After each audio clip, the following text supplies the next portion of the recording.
Sejam bem-vindos para mais um mini curso aqui da Semana da Educação Física. Você já me conhece, sou o professor Renato Bianchini e hoje a gente vai falar sobre um dos assuntos preferidos do professor Renato dentro da educação física, que é a avaliação física, né? E esse é um mini curso que eu intitulo de Avaliação Física Profissional na Prática, ou seja, a gente vai ver como que a gente profissionaliza a avaliação física e de forma prática, né? E não só teoria aqui falando para vocês o que eu acho que é legal, o que eu acho certo, mas como que você vai aplicar isso na prática. Então eu tenho certeza que você, independente da avaliação física que você faça hoje em dia, você tem uma tendência forte dela ser muito melhor depois de você assistir esse mini curso. E antes de mais nada, eu só quero agradecer vocês pelos inúmeros comentários que vocês têm mandado, desde o meu primeiro mini curso, o mini curso do Vitor também de métodos de treinamento, o mini curso do Gustavo de mobilidade. Vocês têm falado muito bem, têm elogiado muito e isso deixa a gente muito feliz, muito satisfeito de continuar fazendo esse trabalho de tradução científica para profissionais e estudantes de educação física. É uma honra para mim estar em mais uma aula aqui para poder ensinar mais para vocês sobre essa parte científica que eu tenho certeza absoluta, como vocês já me conhecem, que eu vou poder mudar muitas opiniões hoje com o conteúdo que eu vou trazer aqui, principalmente na parte de composição corporal, que eu sei que é polêmico. Tá? Então sem mais delongas, vamos fazer um breve resumo do que a gente vai ver hoje, tá? Então você que acompanhar essa aula na íntegra aqui, assistir até o final, vai aprender a avaliar corretamente a composição corporal do seu aluno, a força do seu aluno, a carga de treinamento do seu aluno e a condição aeróbia. E além disso, tem uma surpresinha no final dessa aula que eu quero verticalizar um pouco mais com vocês. Então aguarde até o final desse mini curso que eu tenho certeza que vocês vão gostar do que eu vou trazer para vocês. E para quem não está acompanhando, caiu nessa aula aqui de paraquedas, não viu as outras aulas, eu vou só explicar brevemente, não vou me estender muito sobre o que está rolando nessa semana de educação física, o que é isso aí que o Renato está falando. Então a gente já teve vários minicursos, a gente teve exatamente 3 minicursos, vai ter esse que eu estou ministrando aqui agora e vai ter mais um do Vitor na quarta-feira, dia 21, né? Então vocês vão ver aqui todo o nosso calendário. Mas basicamente eu comecei dando nessa aula esse mini curso de treinamento feminino, ensinando a prescrição de treino otimizada para as mulheres. E depois o Vitor fez um mini curso sobre métodos de treino na musculação, a ciência sendo aplicada na prática. Depois o Gustavo veio com um guia prático da mobilidade articular, teve aula até na prática lá na academia, mostrando exercícios, rotinas de treinamento para mobilidade. Ficou sensacional esse conteúdo. Hoje a gente vai vir com esse mini curso de altíssima qualidade sobre avaliação física profissional e o Vitor vai encerrar a semana de educação física com esse mini curso de estratégias de marketing e vendas para personal trainer. Esse é o que a gente chama de conteúdo game changer. Por quê? Você vai aprender, não é coisinha para você ser chato, não é, manda uma mensagem, copia e cola essa mensagem no WhatsApp aí, sai mandando para todo mundo, sendo aquele personal chato que fica empurrando o serviço. A ideia é que as pessoas comecem a ficar atraídas em você. Você utilizar estratégias de marketing que a gente utiliza aqui até hoje como personal trainer e que os nossos alunos aqui da CITES utilizam também para que os alunos corram atrás de você. Então do dia para a noite eu vou lotar minha agenda. Não é do dia para a noite, mas se você fizer tudo certinho, nas primeiras semanas você já vai começar a ter um resultado. Isso vai te empolgando e eu tenho certeza que depois de 1 mês, 2 meses, 3 meses, a tua carreira está num novo nível. Então assiste esse conteúdo, pelo amor de Deus, faça esse bem para a educação física, porque eu acho que a gente, como profissional e estudante de educação física também, a gente tem muito pouco conteúdo relacionado a marketing e vendas, porque geralmente a gente acha que isso é algo ruim, que a gente não pode vender, que marketing é algo ruim para o personal, só que se a gente tivesse um marketing melhor sendo feito, se a gente tivesse sendo ensinado marketing lá na faculdade, eu tenho certeza absoluta que menos pessoas seriam sedentárias no nosso país, no mundo em geral, menos pessoas já teriam lesões dentro de uma sala de musculação porque acabam fazendo um treino sem nenhuma prescrição por trás, sem um personal trainer por trás. Então assista essa aula, é um apelo que eu faço para vocês aqui, tá bom? Fora isso, essa aula vai ter também, esse mini curso vai ter o resumão de todo o congresso. Então, de todo o congresso não, de toda a semana de educação física. Tudo que a gente falou aqui ao longo dessa semana, você vai ter acesso a um resumão, pelo menos direto ao ponto, e explicado nessa aula aí também. Fora isso, tem a nossa surpresa, alguns já desconfiam o que é, não vou me estender. tá? No finalzinho dessa aula eu falo um pouco mais sobre essa surpresa e fora isso vocês vão aprender como que vai funcionar a emissão de certificado, como que a gente vai fazer para você conseguir emitir o seu certificado aqui validado pela instituição Sítios e também pelo MEC, certo? Esse certificado terá validade de 20 horas, então fiquem atentos. Fora isso, a gente vai ter duas sessões de perguntas e respostas, uma na quinta-feira às 8 horas, no dia 22 de outubro, e a outra na sexta-feira, meio-dia, no dia 23 de outubro. Então o nosso calendário tá assim, tá, gente? Hoje, segunda-feira, dia 19 de outubro, a gente está com esse mini curso de avaliação física. Na quarta, dia 21, o Vitor entra com o mini curso de vendas e marketing para personal trainer. E aí, no domingo, a gente encerra tudo nesse evento, tá? Então você não vai poder mais assistir nenhum mini curso depois que depois do dia 25. E não vai poder emitir o seu certificado também. Então, se você não receber o seu certificado até o dia 25, procura assistir a aula do dia 21, porque nela vai explicar tudo, por que você ainda não recebeu, o que você tem que fazer para receber, tá bom? Então, fora isso, mais recado, se você não assistiu alguma das aulas, algum dos mini cursos, nessas bolinhas aqui em cima da página da Semana de Educação Física, você consegue clicar e assistir todas as aulas. Você pode acessar um material complementar a essas aulas no grupo lá do Telegram, clicando nesse botão azul que está aqui na página também. E lembrando que as aulas têm sempre um guia de implementação. Então você clica nesse botão, clica no botãozinho pequeno ali do lado, você também vai acessar o seu guia de implementação, tá? Fique até o teu e-mail, porque é o nosso portal de comunicação. Se você não está recebendo e-mail nenhum da Sítios durante essa semana, é porque tem alguma coisa errada. Então você tem que ver se você está cadastrado para o nosso congresso aqui, para a nossa Semana de Educação Física, e se você não está recebendo esses e-mails na caixa de spam. Se você perceber que você não está cadastrado, utilize esse link aí, ó, materiais.sitiosconsultoria.com.br/semana-educação-física, sendo que educação é com C em vez de ser cedilha, e aí você se cadastra lá para garantir a sua vaga, tá bom?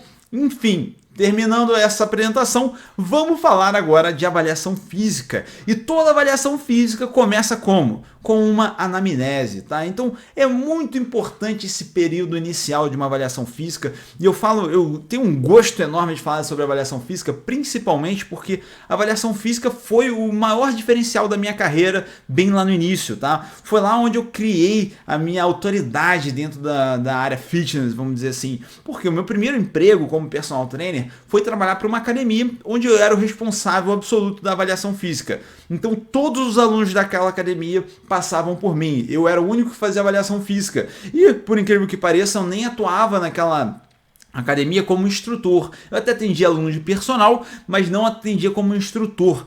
E o que eu percebi? O meu trabalho de avaliação física ficou tão bem feito naquela academia que vários alunos queriam o meu serviço, queriam que eu atuasse lá, queria que eu atendesse eles, né? Porque eu fazia uma venda tão boa do meu serviço só avaliando eles de maneira profissional. Porque sabe qual que é o maior erro do personal trainer? É chegar para avaliar o aluno e achar que vai ser só aquela coisinha de pega dobras cutâneas, pega perimetria, pega ali peso e altura, faz algumas perguntinhas ali para saber um pouco do aluno e pronto, acabou. Só que isso, eu vou te falar o seguinte, o aluno já sabe como é que funciona, ele já sabe como é que é. Então se você quiser uma oportunidade de você mostrar real valor para o seu aluno, você tem que fazer de uma maneira profissional. E essa aqui é a minha ideia. O que eu, Renato, fiz lá na prática de maneira profissional, que você pode replicar agora, coisas simples. Tu vai perceber que tem muita coisa que é muito fácil de aplicar e o personal só não faz porque às vezes não sabe, nunca pensou sobre isso, né? Ficou acostumado a seguir aquele padrão da academia que ele trabalhou e ele acha que é só isso. Só que a avaliação física é muito rico. Por quê? 3 principais fatores de avaliação ser um momento riquíssimo. Porque é o momento de você fazer o diagnóstico do seu aluno, você entender o que acontece com aquele corpo, com aquela composição corporal, com o físico do aluno, ter controle da evolução do aluno ao longo do tempo e também essa parte que todo mundo negligencia nas academias, a educação do aluno. É ali que você vai fazer as primeiras introduções aos assuntos que aquele aluno que ainda não sabe desse mundo de academia, não sabe desse mundo de exercício físico, é ali que você ensina para ele essas questões básicas e que vai ajudar muito a vender melhor o seu serviço, que vai ajudar muito ao aluno entender o que vai acontecer com o corpo dele e não ficar surpreso ou não ficar decepcionado com certas coisas que podem acontecer, porque você fez uma educação dele muito bem feita. E o que seria essa educação, Renato? Diz de maneira mais clara aqui pra gente. É basicamente isso aqui, ó. Eu tenho um checklist sobre coisas que, assim, tem que ter numa parte de avaliação física. Se é a primeira avaliação do aluno, tem que ter isso aqui. Primeira coisa, a diferença entre peso corporal e gordura corporal. A maioria das pessoas até hoje acham que o peso que está na balança é o peso de gordura que eles têm. Eles esquecem que tem água, que tem órgãos dentro do corpo, que tem ossos, que tem músculo, que tem pele, tudo isso eles esquecem. E quando vão subir numa balança, se aumentou 100 gramas, eles acham que já está mais pesado, ele acha que ele está engordando, sendo que muitas vezes isso, principalmente para o aluno iniciante, é muita frustração, porque ele é aquele cara que ele nunca treinou musculação, ele começa a treinar musculação, ele começa a ganhar massa muscular com facilidade, e aí ele vê o peso dele na balança aumentando ou estagnado, e ele acha que tem alguma coisa errada, ele acha que ele tem um problema hormonal, ele acha que ele tem um metabolismo lento, só que muitas das vezes é porque ele está ganhando massa muscular, e ele não foi avisado de que o peso dele não corresponde exatamente à gordura corporal dele, e que o peso é um parâmetro legal para a gente controlar, para a gente ter uma ideia, mas ele não é o parâmetro fundamental da gordura corporal. Tem que ter isso em mente, tá bom? O segundo fator que eu sempre explico, o percentual de gordura é uma estimativa. Só existe um método no mundo que consegue garantir quanto de gordura uma pessoa tem. Exatamente, precisamente. E a maioria das pessoas não vai querer utilizar esse método, porque esse método você só pode utilizar uma vez, que é a dissecação de um cadáver, né? Então, assim, Deus me livre ter que dissecar alguém para saber o percentual de gordura dela. Mas basicamente é o único método que você tem validade total de percentual de gordura. Todos os outros métodos, todos os mesmos, tá? Desde DEXA, tomografia computadorizada, pesagem hidrostática, o método de 4 compartimentos que eu vou ensinar para vocês aqui hoje, tudo isso são estimativas, algumas mais precisas, outras menos precisas, mas tudo são estimativas. Então, se numa avaliação ele está com 12% de gordura, na outra ele está com 12,2%, não significa que ele está engordando necessariamente, né? Para você saber que ele está engordando, você às vezes vai ter que avaliar o somatório dele separado, vai ter que fazer uma avaliação ali de alguns fatores antes de bater esse martelo, de ter esse diagnóstico. Então, percentual de gordura, ele é muito superestimado, né? As pessoas acham que ele tem uma validade muito grande perto do que ele realmente tem. Isso vocês vão aprender na prática aqui comigo hoje. Outra coisa, que condição física a educação da condição física inicial do aluno. Explicar para ele que ele vai ter que fazer uma série de aprendizados, de exercícios antes de ele começar a colocar mais carga, que ele vai ter que aprender certos movimentos, que ele vai ter que melhorar a mobilidade. O Gustavo falou muito bem isso na última aula, que tem que desenvolver mobilidade em algumas regiões, de algumas articulações, para ele conseguir fazer uma boa execução de exercício. Então tudo isso você tem que explicar para o aluno logo de cara. Outra coisa, qual que é o seu plano para o aluno? Eu já cansei de ver, eu já recebi alunos que falavam assim, pô, eu tive que largar o outro personal lá porque eu não sabia o que ele estava fazendo. Ele só chegava lá na academia, soltava os pesos ali, fazia uns exercícios aleatórios que estavam com o aparelho vazio e era isso. E realmente existe muito personal assim. Só que muitos de nós, eu acredito que alguns de vocês, se não a maioria de vocês, porque estão aqui comigo hoje, vocês têm um plano para o aluno de vocês, vocês têm uma estratégia, talvez não uma periodização complexa, mas vocês têm uma ideia do que vocês querem fazer com o seu aluno. Só que às vezes ele não sabe disso. E isso dificulta muito o seu trabalho na hora dele valorizar esse teu trabalho. Então eu faço questão de explicar tudo o que eu tenho de plano para aquele aluno quando ele vai começar essa avaliação comigo, porque ali é um momento ideal para isso. Outra coisa, as expectativas como profissional, né? Ou seja, o que eu espero que o aluno consiga ao longo dessa jornada que a gente vai iniciar junto de exercício físico. O que eu espero dele de emagrecimento, o que eu espero dele em termos de ganho de massa muscular, espero dele de funcionalidade, de melhoria de dores, tudo isso eu já explico logo de cara depois de ter o diagnóstico, né? Obviamente eu já tenho essas expectativas como profissional. E também a minha abordagem de treinamento, sabe por quê?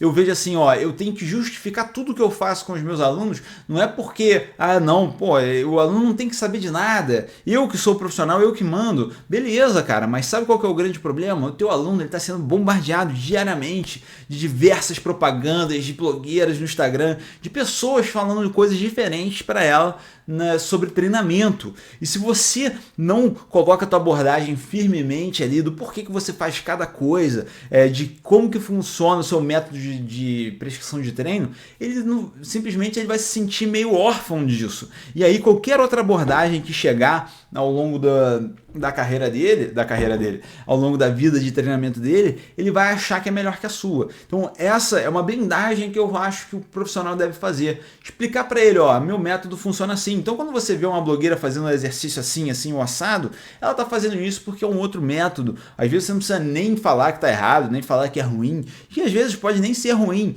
é só um outro método, mas deixa claro que você tem um método, você tem uma abordagem de treinamento. Quer ver o exemplo do Renato? Eu sempre explico para eles o que é volume de treinamento, como que eu faço a periodização de volume de treinamento, porque esse é o meu método, essa é a minha abordagem. Então eles ficam com isso claro na mente na hora de executar.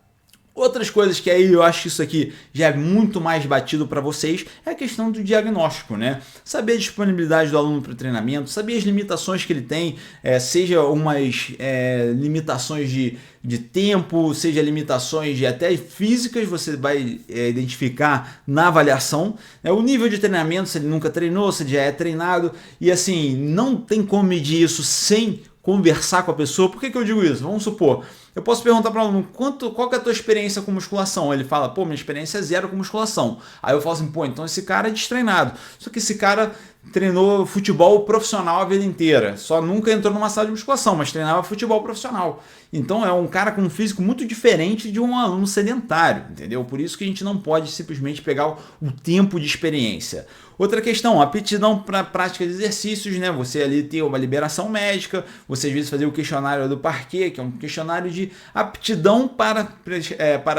prática de exercício físico. Os objetivos do aluno, isso é muito importante, gente. Saber exatamente por que aquele aluno está na academia e saber realmente por quê. Sabe por que eu estou ressaltando isso? Porque tem aluno que fala assim, eu quero muito emagrecer. Só que emagrecer, quase todo mundo quer. Quase todo mundo aqui, até pessoas que já são magras, querem emagrecer mais um pouco. Só que a questão é, por que ela quer emagrecer? Ela quer se sentir mais bonita? Ela quer se sentir mais saudável? Ela quer caber num vestido de casamento? Ela quer caber num vestido de formatura? Ela quer simplesmente tirar uma foto com o abdômen destacado?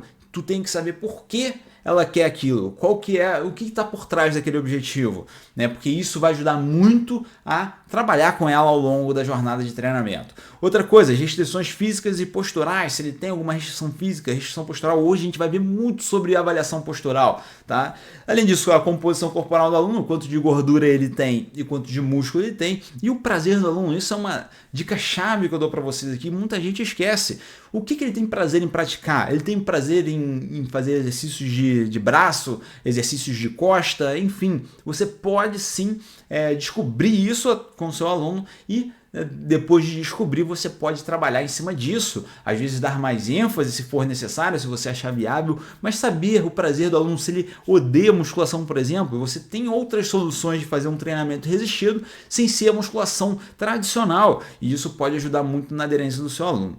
E também o controle, né? O controle da composição corporal e da antropometria em geral, ou seja, perímetros, peso, tudo isso, o condicionamento aeróbio dele, se ele está evoluindo a condição aeróbia, se ele não está evoluindo, se ele está regredindo por algum motivo, a força muscular dele se está melhorando, aumentando a resistência muscular dele, as expectativas do aluno, se elas estão ainda coordenadas com a sua expectativa, as lesões e as restrições físicas também. Porque, por exemplo, se você chega com um aluno lesionado hoje, como eu já recebi vários, o aluno está com uma luxação no joelho, por exemplo, e começou a treinar comigo, e a gente está fazendo um trabalho ali de reabilitação daquele joelho. A gente tem que saber todo esse controle nas avaliações, tá? Então, se quem ficar até o final dessa aula vai saber como receber esse checklist aí importantíssimo, tá? Que é tudo isso que eu falei aqui, vai poder imprimir para sempre quando for fazer uma avaliação, nunca esquecer de nenhum desses detalhes que eu acabei de falar aqui, tá bom? Então vamos começar a falar da composição corporal e como que isso qual que é o panorama disso atual em termos de ciência? O que a gente pode dizer sobre isso, tá bom? Primeira coisa, quando eu falo de composição corporal, é o porquê a gente deve avaliar a composição corporal do aluno. Que existem profissionais hoje que eu conheço, né, são até bons profissionais que não avaliam o aluno, não avaliam a composição corporal. Principalmente porque não acreditam muito nessa ideia, acham que o espelho é o que manda, enfim, tem muito essa ideia ainda, né? Então, eu acho fundamental avaliar o aluno por alguns motivos. Primeira coisa, para avaliar a evolução do aluno, e você ter a evolução numérica é muito importante em alguns casos, porque às vezes ele não consegue reparar nem em fotos a evolução dele. Então, a evolução numérica ajuda bastante nesse sentido. Outra coisa é mostrar a eficácia do treinamento, ou seja, você comprovar com números que o teu treinamento está fazendo efeito, né? Ou seja, aumentando a massa muscular, reduzindo a gordura, que seja uma estimativa, mas você tem números ali para se basear. E outra coisa, se basear em dados, né? Ou seja, aqui a gente está falando da composição corporal, e aí você pode realmente ressaltar ali, esse aluno emagreceu demais, esse aluno perdeu gordura, é nítido, mas quando você tem dados, tudo fica muito mais, vamos dizer assim, comprovado, né? Fica muito mais visível, fica muito mais palpável para os alunos. Só que quais são os problemas que a gente enfrenta atualmente com a avaliação da composição corporal? O que eu, como personal, percebi logo de cara que é um grande problema da nossa avaliação de composição corporal? É que elas são todas estimativas e tem muita gente achando que elas são extremamente como é que se diz, precisas, né?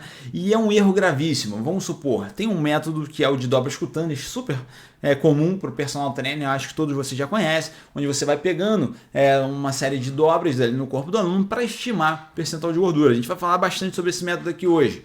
E aí, o que acontece? Você que já faz avaliação há bastante tempo, você que já é treinado em avaliação física, ou se você é estudante, fica atento, porque o que eu vou te falar agora é uma realidade que a gente vive. Você vai perceber que tem algumas dobras cutâneas dos alunos que simplesmente elas não remetem à realidade. E o que isso significa, Renato? Vamos supor, existem pessoas que são obesas, e aí, quando você vai pegar uma dobra abdominal, por exemplo, é extremamente difícil de você separar tecido adiposo. Existem pessoas que acumulam muita gordura visceral na barriga, às vezes você pega a dobra do tríceps perfeitamente, você pega ali a dobra da coxa perfeitamente, você vai pegar a dobra abdominal da pessoa, é aquela barriga dura, né? Aquela barriga que você não consegue separar o tecido adiposo do tecido muscular. E aí a avaliação vai ter uma diferença, vai ter um problema no final. Esse é um problema comum também com coxa. Você vai pegar uma dobra da coxa, tem gente que tem uma coxa mais dura, né? Que você vai pegar ali e aí você não consegue, por mais que a pessoa esteja com o músculo relaxado,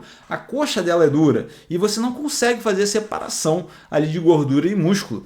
Tudo isso é uma margem de erro tremenda na hora de você avaliar nas equações, porque quem determinou essas equações de percentual de gordura não levou em consideração que existem pessoas com esse tipo de genética, onde a gordura acumulada ali ela tem uma morfologia diferente, onde você não consegue fazer essa separação. Tem pessoas que para avaliar, por exemplo, tem um curso lá na Citius Play, né, que vai ser lançado em breve aí, onde eu fiz avaliação física de um aluno, para mostrar para todo mundo, passo a passo ali, ó, pegando cada dobra direitinho. Nesse curso lá da Citius Play, a gente simplesmente faz uma avaliação na prática. E aí o modelo que eu utilizei lá, um dos meus alunos, ele simplesmente, facilmente, eu faço as dobras nele. Muito fácil de separar, até porque ele tinha um baixo percentual de gordura. Mas nem todos os alunos são assim. Tem alunos que na hora de você avaliar, é uma dificuldade tremenda, cara. É uma dificuldade por conta dessa genética, dessa morfologia. Então por isso que são todas estimativas e tá tudo bem, tá? Não precisamos ficar desesperados, porque mesmo com essas estimativas, nós ainda temos possibilidades de utilizá-las para uma boa aferição. Não digo nem uma boa aferição, para um bom diagnóstico. Essa é a palavra certa. Vamos ver o exemplo do DEXA aqui para vocês terem ideia, porque DEXA é o método de avaliação que, se você não conhece, ele ficou muito famoso por ser o padrão ouro aí de avaliação da composição corporal. E aí você percebe aqui a grande variação que ele tem com o método de 4 compartimentos. Já vou explicar para vocês o método de 4 compartimentos, mas esse é um método que ele é o mais preciso de todos, só que ele é um método extremamente inviável, porque ele é uma combinação de vários métodos. E aí você percebe ali, ó, a diferença que dá quando você compara o DEXA com o método de 4 compartimentos. Tá? Olha só, você vê ali no eixo da horizontal e no eixo da vertical a diferença. Se todos tivessem a mesma mensuração, a gente veria uma linha inclinada. Só que olha só a grande gama de resultados que você tem quando você compara. Então, enquanto no método de 4 compartimentos você tem ali pessoas dando ali, ó, na linha vermelha seria o perfeito, né? Ou seja, todo mundo que seguir naquela linha certinha ali é porque o método do DEXA bateu junto com o método de 4 compartimentos. Só que perceba que tem um cara ali que ele deu, na avaliação dele de 4 compartimentos, que ele ganhou 5% de gordura, enquanto no DEXA dele deu que ele perdeu 6% de gordura, né? Que é aquele ali perto do E. Tá? Você está vendo o indivíduo E ali? Ó? Vou ver se eu boto a setinha aqui para vocês poderem ver. Esse indivíduo aqui, por exemplo, ele basicamente teve uma avaliação oposta, né? Ou seja, num método ele ganhou, no outro ele perdeu. Isso é porque são métodos de estimativa. Por isso que vocês têm que tomar muito cuidado. Não tomem como verdade. E hoje eu quero ensinar para vocês a minimizar esses erros que podem acontecer. Isso é um estudo científico, tá? Tudo controlado, tudo 100% ali controlado por pesquisadores em laboratório. Agora imagina numa academia de avaliação física, né? Ou numa academia onde você vai fazer uma avaliação com o aluno que não fez controle alimentar nenhum, controle de hidratação nenhum, e aí você pode ter umas alterações como essa. Mas enfim, outra coisa, existem muitos protocolos diferentes e cada protocolo é feito para um público. Então, se você, esses aqui são alguns protocolos de percentual de gordura através de dobras cutâneas. Então aqui você vai ter várias combinações de dobras diferentes para você tentar chegar ao percentual de gordura. E tudo isso são estimativas, né?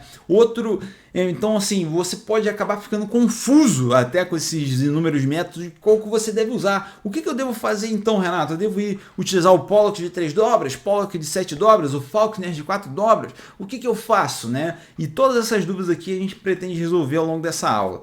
Outra coisa, a gente tem métodos de alto investimento, né? Como o DEXA, ali o BODPOD, que é o método de densidade do ar, tem a bioimpedância, a pesagem hidrostática, todos esses métodos aí, que são, alguns deles são mais validados que os outros, você precisa às vezes gastar R$300 para fazer um DEXA. Aí você vai pedir para o seu aluno fazer mensalmente um DEXA, você vai pedir para ele fazer de 2 em 2 meses, de 3 em 3 meses. É às vezes inviável para alguns alunos fazer isso. Então por isso que a gente tem algumas limitações em relação à avaliação física da composição corporal. E agora vamos aprender a resolver esses problemas, tá?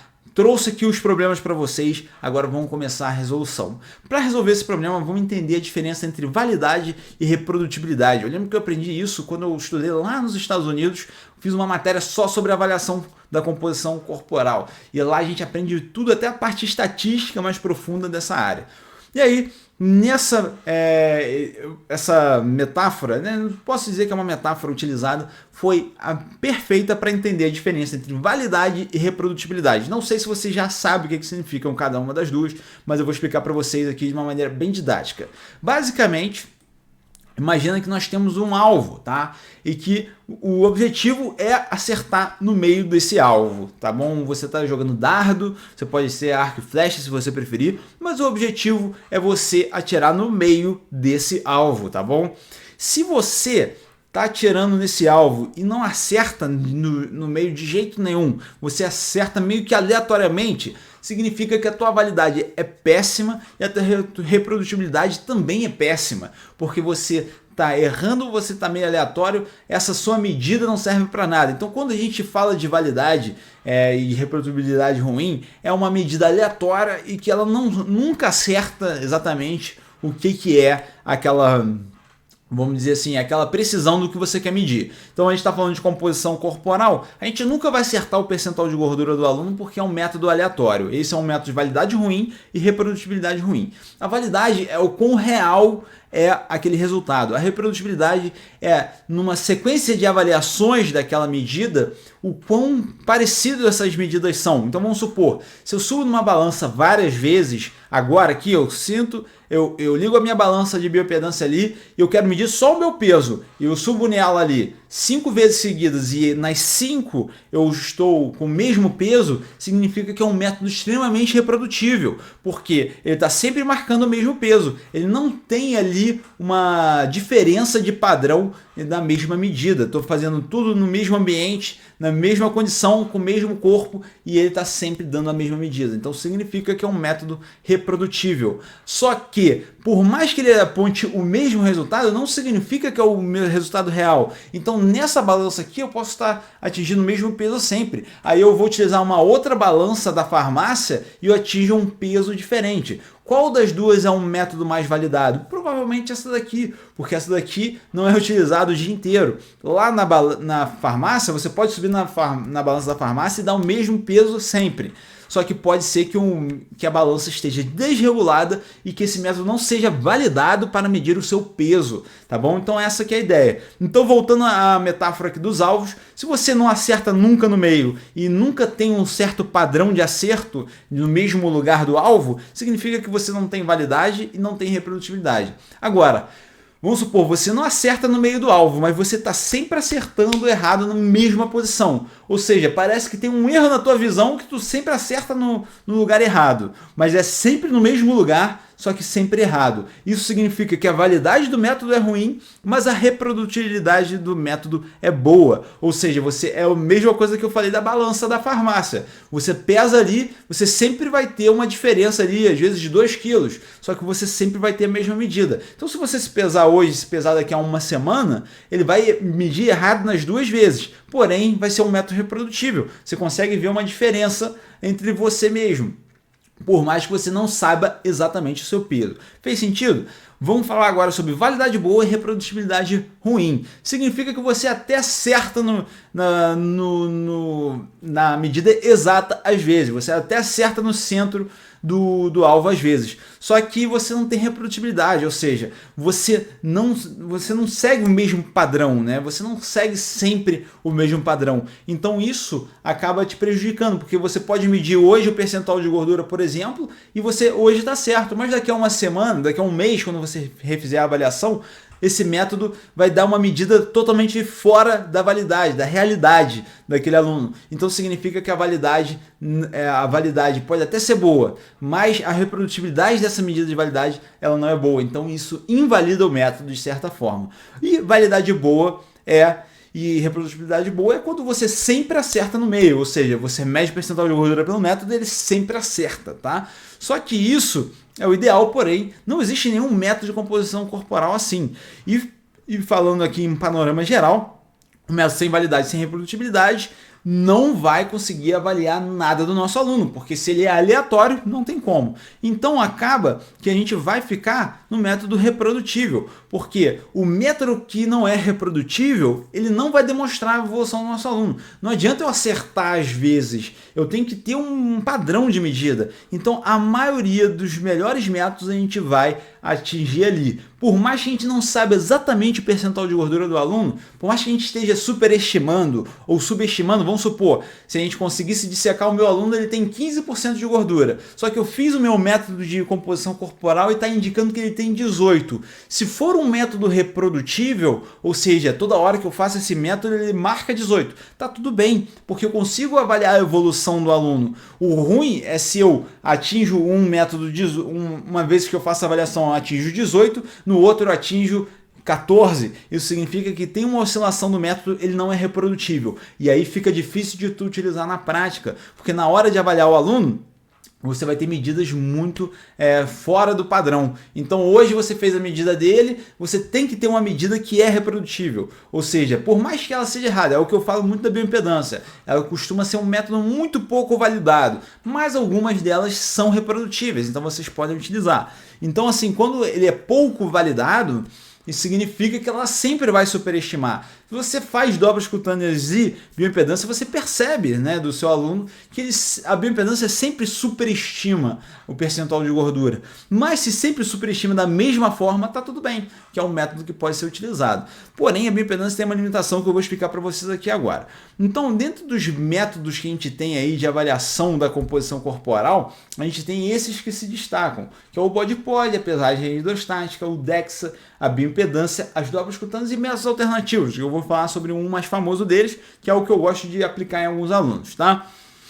O que significa todos esses métodos aqui? São métodos de 2 compartimentos, ou seja, eles identificam o que é gordura corporal e o que é massa magra, tá? Então ele não necessariamente vai dizer o que é músculo, ele vai dizer o que é massa magra. Agora, o DEXA já é um método de 3 compartimentos, porque ele identifica o que tem osso no seu corpo. Então ele consegue identificar o que é gordura corporal, o que é osso e o que é o resto da massa magra. Significa que ele já sabe o que é músculo? Não sabe, porque além de gordura e osso, a gente tem várias outras coisas do nosso corpo que não são osso e gordura, como por exemplo, músculo, órgãos, água, tudo isso, até alimentos que estão ainda no intestino, né? Tudo isso ainda é alguma matéria ali que está contribuindo para o peso corporal, tá bom? Então só um método de 3 compartimentos não é o modelo mais prático, assim, não é mais prático, não é o modelo mais validado, tá? Então, para ser um modelo extremamente validado, a gente precisa de 4 compartimentos, que aí vai ser o mais próximo que a gente consegue fazer em termos de avaliação. Esse é um modelo extremamente inviável, vocês vão ver, porque vocês vão ter que fazer 3 avaliações diferentes no seu aluno para conseguir saber, né? Ninguém vai ter essas aparelhagens todas para conseguir identificar. Mas vamos lá, vamos explicar para vocês aqui. Seria o ideal para você saber o percentual de gordura hoje, atualmente, o que a gente tem de possibilidade de composição corporal, a melhor maneira seria você fazer uma pesagem hidrostática no seu aluno e saber o que é gordura corporal e o que é massa magra. Depois você faz uma DEXA, né? DEXA é muito famoso você lembrar que quando, por exemplo, alguém está com alguma possível densidade mineral óssea reduzida, o médico sempre pede para esse paciente fazer um DEXA, né? Para ele saber exatamente a densidade mineral óssea do aluno. No caso dele, o paciente, do nosso é o aluno, né? E aí você, com o DEXA, identifica a quantidade de osso, né? O peso do osso do seu aluno. E aí você faz um terceiro método, que é diluição de óxido de deutério. Basicamente o aluno ele toma ali uma solução de óxido de deutério e depois, na concentração da urina desse óxido, eles vão saber a quantidade de água que o corpo tem. Tá? Então, depois que ele sabe a quantidade de água que o corpo tem e de acordo com uma equação numérica em relação à quantidade de órgãos e o peso padrão de órgãos, dá para se estimar que o padrão ouro vai ser isso, porque aí o que sobrar de massa magra vão ser coisas que geralmente são bem padronizadas, né? Ou seja, se você tira toda a gordura do aluno, todos os ossos do aluno e toda a água que o aluno tem no corpo, você vai chegar ali bem próximo do que o que ficar ali ou vai ser massa muscular ou vai ser algo que é muito padronizado, né? Por exemplo, o coração, beleza, tem pessoas que têm um coração maior, né? Não só do sentido sentimental, mas um coração fisicamente maior, e aí esse coração, ele pode ser que ele essa variação de peso do coração é muito mínima, então por isso que você consegue chegar a um padrão ouro de validação. Então, partindo desse pressuposto que esse é o método mais preciso, o que a gente pode fazer para utilizar outros métodos? Porque esses métodos aqui, não concorda comigo, ninguém vai fazer isso aqui para estimar percentual de gordura, para saber como que anda a composição corporal do aluno. Então a gente pega esse método extremamente validado e a gente compara com outros métodos que a gente pode utilizar na prática, como dobras cutâneas, bioimpedância, DEXA em si, né, que é uma medição só, e aí a gente vê se tem uma possibilidade. E aí vamos testar então a validade desses métodos. E olha a grande variedade. Esse estudo científico aqui tentou comparar isso entre os alunos e perceba a grande variabilidade. Quanto maior é esse eixo aqui, maior foi a variedade entre medidas, ou seja, o que é a margem de erro que o método tem. Então, quando você compara o percentual de gordura, vamos supor, pegar uma pessoa e medir com o método de 4 compartimentos e depois você medir com outros métodos que a gente vai ter aqui, que eu vou explicar para vocês, percebam a grande variedade que tem. O ideal seria, esse daqui foi um dos melhores, tá vendo esse pequenininho aqui? Seria ideal se fosse assim, porque aí significa que está bem condizente, tá? Só que esse aqui foi um método de 3 compartimentos, tá? E mesmo assim não foi, um método bem inviável, né? Ele fez uma série de métodos. Os mais comuns que vocês conhecem é esse segundo, é o primeiro aqui é através do índice de massa corpórea, né, o IMC. Então vocês podem ver que deu uma diferença bem grande entre as medidas, ou seja, uma medida pode ter dado 0 e na mesma pessoa pode ter dado 12% de percentual de gordura, ou seja, muito inviável. Aqui a gente tem o percentual de gordura através das dobras cutâneas, ou seja, pô, em termos de validade, as dobras cutâneas ainda dão uma variedade muito grande, elas não conseguem acertar sempre ali a validade exata do percentual de gordura do nosso aluno. Bioimpedância nem se fala, olha só a grande variedade que tem aqui. O DEXA também teve uma variedade grande, por mais que seja totalmente controlado, totalmente tecnológico, deu uma variedade grande. Ou seja, aqui a diluição de deutério sozinha, aqui eu não me lembro exatamente esse método, mas eu sei que esses últimos 4 métodos aqui são pouco usuais. O personal trainer não conseguiria utilizar no dia a dia deles, tá bom?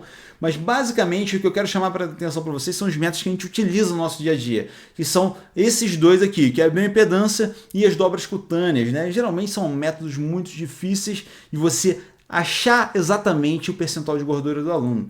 Agora vamos ver reprodutibilidade. Aí a coisa melhora um pouco para as dobras cutâneas e dificulta um pouco para a bioimpedância, né? E eu vou explicar para vocês exatamente por que dificulta tanto para a bioimpedância ser reprodutível, né? Quando eu falo sobre a bioimpedância, hoje em dia eu tomo bastante cuidado, porque assim, a gente tem vários tipos de bioimpedância. A gente tem a bioimpedância daquela balança tradicional que a gente vê aí, que é aquela que você segura, né? E com os braços, e tem ali a descarga elétrica saindo dos braços e dos membros inferiores para saber mais ou menos o percentual de gordura. Só que acontece que esse é um método falho por alguns motivos, tá? E por isso que dá essa variabilidade tão gigantesca que a gente está vendo aqui no gráfico, tá? Essa aqui é a maior variabilidade que tem, ou seja, uma mesma pessoa pode ter tido uma diferença de quase 13 em percentual de gordura, ou seja, a pessoa pode estar medindo em termos de reprodutibilidade, tá? Ou seja, mediu hoje 10% de gordura, amanhã ela pode ter medido 23%. Foi isso que esse método aqui apontou, de uma maneira bem bruta, tá? Ele foi um tratamento estatístico que mostrou que chega a ser essa variabilidade. Mas tem motivo para isso acontecer, tá? O primeiro motivo é que é muito difícil você estabelecer as condições perfeitas e ideais para a bioimpedância.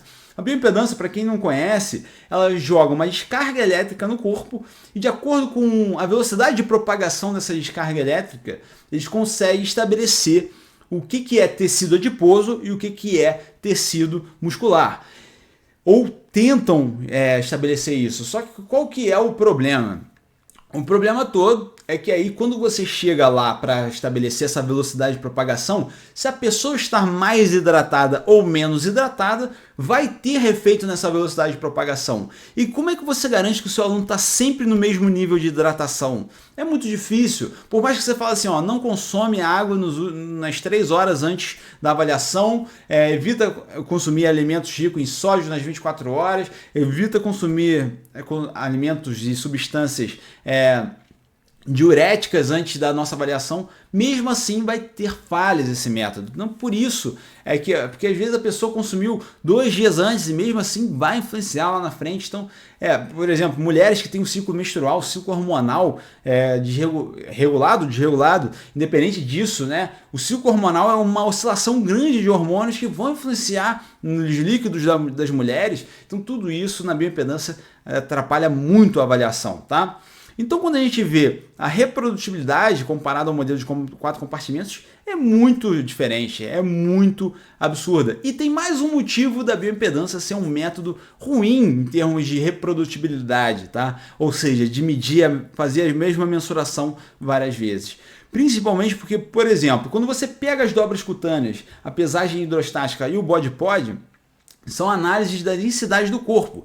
E aí você, depois que descobre a densidade do corpo, com a equação de Curie, você consegue fazer um percentual de gordura, né? Então você consegue fazer ali uma estimativa do percentual através da análise de densidade. Então perceba que você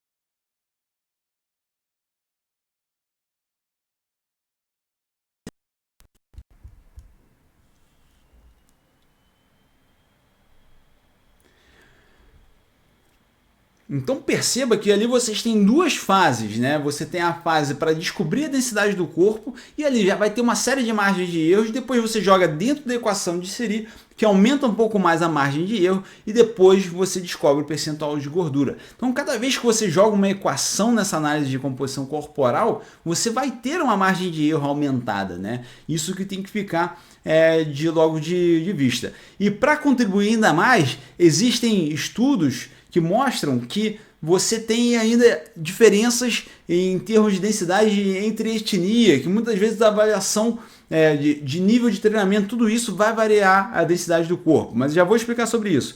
Agora para pensar aqui que a bioimpedância, além disso, ela tem uma outra etapa, porque ela utiliza a pesagem hidrostática como padrão para mensuração de densidade corporal. Ou seja, o que eu quero dizer?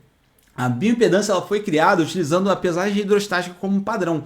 Então, ela já tem uma margem de erro das próprias medidas, ou seja, o que eu acabei de explicar para vocês, o nível de líquido corporal do aluno, se o aluno está num dia onde ele não urinou suficientemente antes da avaliação, ou que teve uma diferença grande. Então, tudo isso já gera uma margem de erro. Depois disso, ele ainda tem outras fases de margem de erro que os outros métodos não têm. Porque os de dobras cutâneas, ele já vai direto para a densidade do corpo, né? A bioimpedância tem todas essas fases antes de chegar na densidade do corpo. E isso atrapalha demais na hora de mensurar. Ele é um método indireto, é isso que a gente fala. Ele é um método indireto em termos de densidade do corpo, tá bom?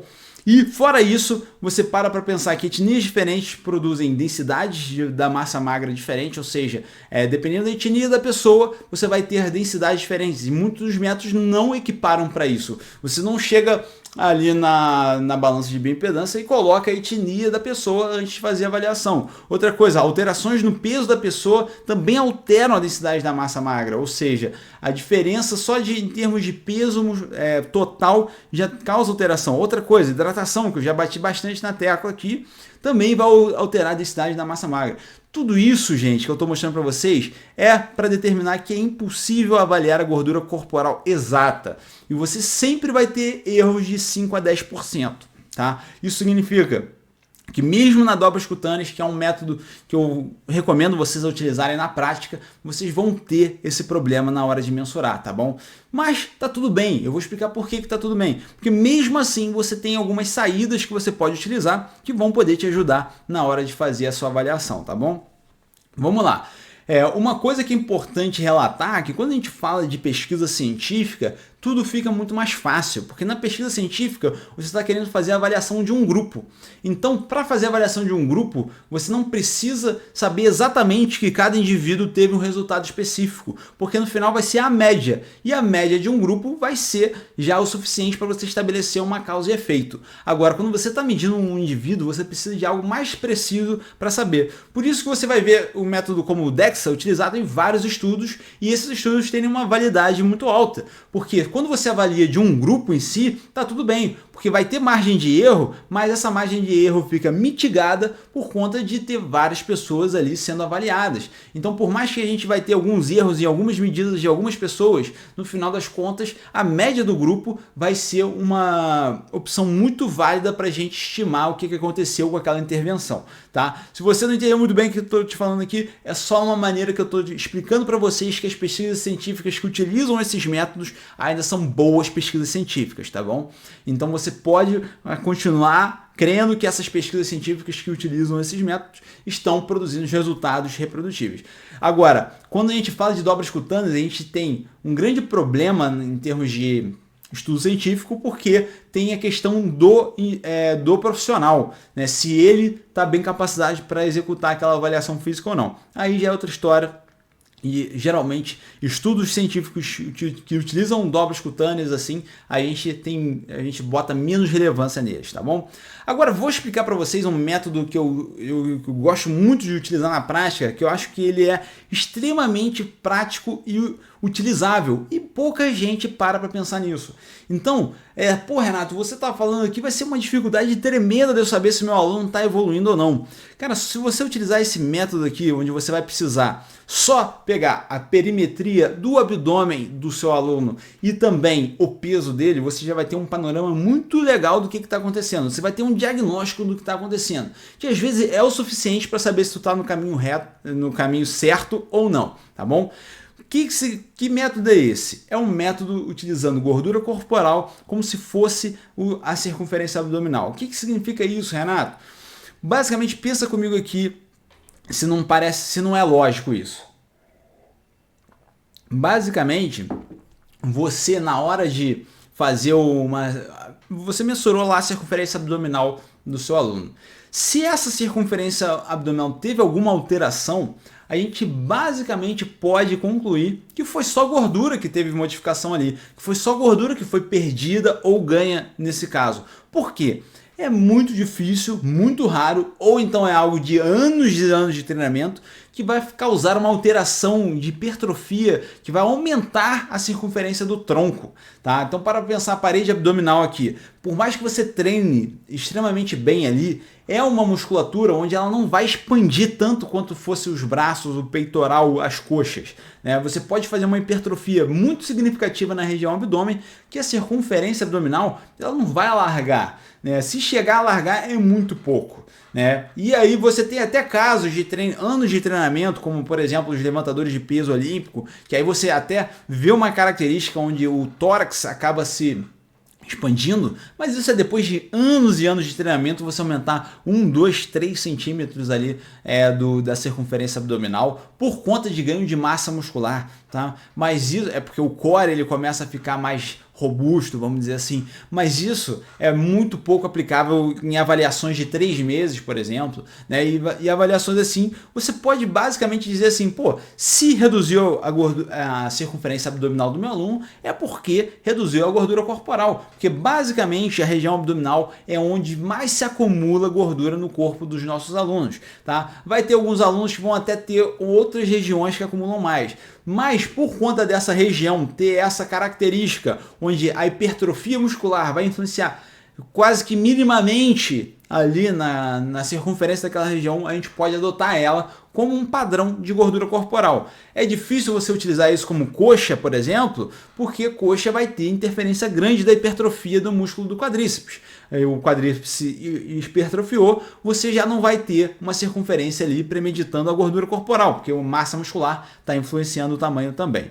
E aí você chega no seguinte panorama. Vamos supor, o seu aluno perdeu peso e aumentou a circunferência abdominal. Isso significa que ele está ganhando gordura e perdendo massa magra. Porque, para pensar comigo, como é que ele está perdendo peso, mas a gordura corporal dele está aumentando, a circunferência dele abdominal está aumentando? Ou seja, essa região abdominal está alargando e o peso dele está diminuindo? Significa que ele está perdendo massa muscular e ganhando gordura. Agora, o peso dele está baixando gradativamente e a circunferência abdominal está se mantendo. Significa que às vezes a gordura corporal dele não está oscilando, ou seja, ele não está perdendo gordura, mas ele está perdendo massa muscular. Mas isso aqui são avaliações de longo prazo, tá? De um mês, de 2 meses, 2 meses. Não é assim, perdi hoje, vamos supor, de ontem para hoje perdi 300 gramas e também e mantive minha circunferência abdominal, porque a circunferência abdominal vai demorar um pouco mais para você reduzir, principalmente quando você vai ficando com um percentual de gordura mais baixo, tá? Outra coisa, outra situação aqui, você reduz o peso, reduz a circunferência abdominal. Isso significa que você está perdendo gordura corporal. Não se sabe o que está acontecendo com a sua massa muscular, mas pelo menos gordura corporal você sabe que você está perdendo. Se você tem várias situações aqui que eu já vou deixar destacada para você pode até tirar uma foto disso aqui para você lembrar do que está acontecendo exatamente, mas a gente tem as diversas situações. Está aumentando o peso, está aumentando a circunferência abdominal, significa que a gordura corporal está subindo. Está aumentando o peso, está reduzindo a circunferência abdominal. Significa que a gordura corporal está diminuindo e que a massa muscular está aumentando. Então, assim, basicamente, você utilizando esse método, você controla a circunferência abdominal do seu aluno. Porque se ela subir, você sabe que ele está engordando, está indo no caminho errado. Se ela descer, você sabe que ele está emagrecendo, você sabe que está indo no caminho reto, no caminho certo. Eu estou confundindo reto com certo direto aqui nessa aula. Mas vamos lá. Outra dica que eu dou para vocês é que vocês podem utilizar o somatório das dobras cutâneas ao invés de utilizar só as equações, tá? O que eu quero dizer com isso? Porque às vezes você não precisa utilizar necessariamente a equação do Pollock de 3 dobras, a equação do Pollock de 7 dobras, do Faulkner. Você pode simplesmente calcular o somatório daquele aluno. E aí, é o que eu falei, você não vai sair de lá com o resultado de percentual de gordura exato do seu aluno, mas você vai conseguir retratar a evolução. Por quê? Eu vou pegar um caso real aqui de um aluno meu, ó. Ele estava lá com 12,6% de gordura, fez uma reavaliação nele, ele estava com 12,4% de gordura. Só aí você fala assim, pô, ele teve uma evolução de 0,2% da gordura corporal, ou seja, uma redução, né? Evolução no sentido de melhorar a composição corporal. Agora, se você pega o somatório de dobras dele, percebe que ele tinha 95 milímetros de soma e depois ele passou a ter 76 milímetros de somatório, ou seja, uma evolução de 20% no somatório de dobras. Isso é muito mais característico, isso é uma evolução muito maior quando você avalia o teu aluno. Então, por isso que eu gosto de utilizar o somatório de dobras, tá? Eu acho que é uma maneira excelente, tá? E aqui, para a gente finalizar esse assunto aqui de avaliação da composição corporal, eu vejo que quando eu chego com esse tema, eu desanimo muita gente das avaliações, tá? Mas calma, gente, eu não quero desanimar vocês. Eu não estou dizendo que o protocolo de Pollock não serve para nada, que vocês têm que parar de fazer. Eu utilizo ele até hoje, tá bom? Eu continuo utilizando ele nas minhas avaliações e vocês vão ver lá. No final dessa aula eu vou mostrar para vocês. O que eu estou querendo dizer para vocês é que vocês não podem... Vocês têm que utilizar outros métodos como esses os últimos que eu te falei, que são os métodos alternativos, que eles vão dar um diagnóstico mais certeiro do que está acontecendo com o seu aluno. Eu vejo isso muito na prática, tá? O percentual de gordura, a estimativa dele acaba sendo muito, vamos dizer assim, oscilante. Então, a gente acaba tendo que adotar esses outros métodos, tá bom?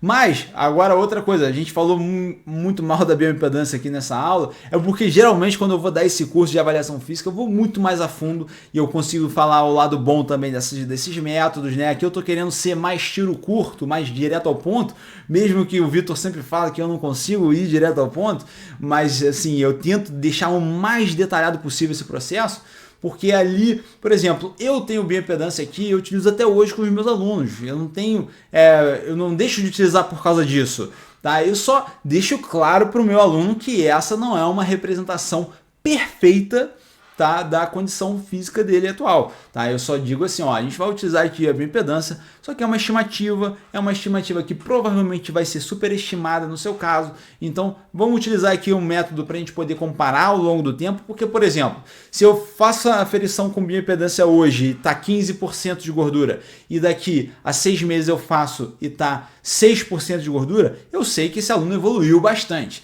tá? Ou se, faço a bioimpedância hoje, deu 30% de gordura e na próxima eu vi que está 10% de 20% de gordura, eu sei que ele evoluiu. Então, a longo prazo e mudanças maiores, a gente consegue observar. Então, por isso que é válido continuar fazendo, tá? E eu continuo utilizando os métodos. Até porque você não quer ficar para trás. E sabe que tem todos os profissionais que estão aí disseminando essa ideia de que tem que avaliar. Então, eu costumo fazer muito por causa disso. Eu explico tudo isso que eu expliquei para vocês aqui para o aluno, não dessa maneira detalhada, porque vocês precisam aprender muito mais por trás ali, mas eu explico para eles a questão da estimativa.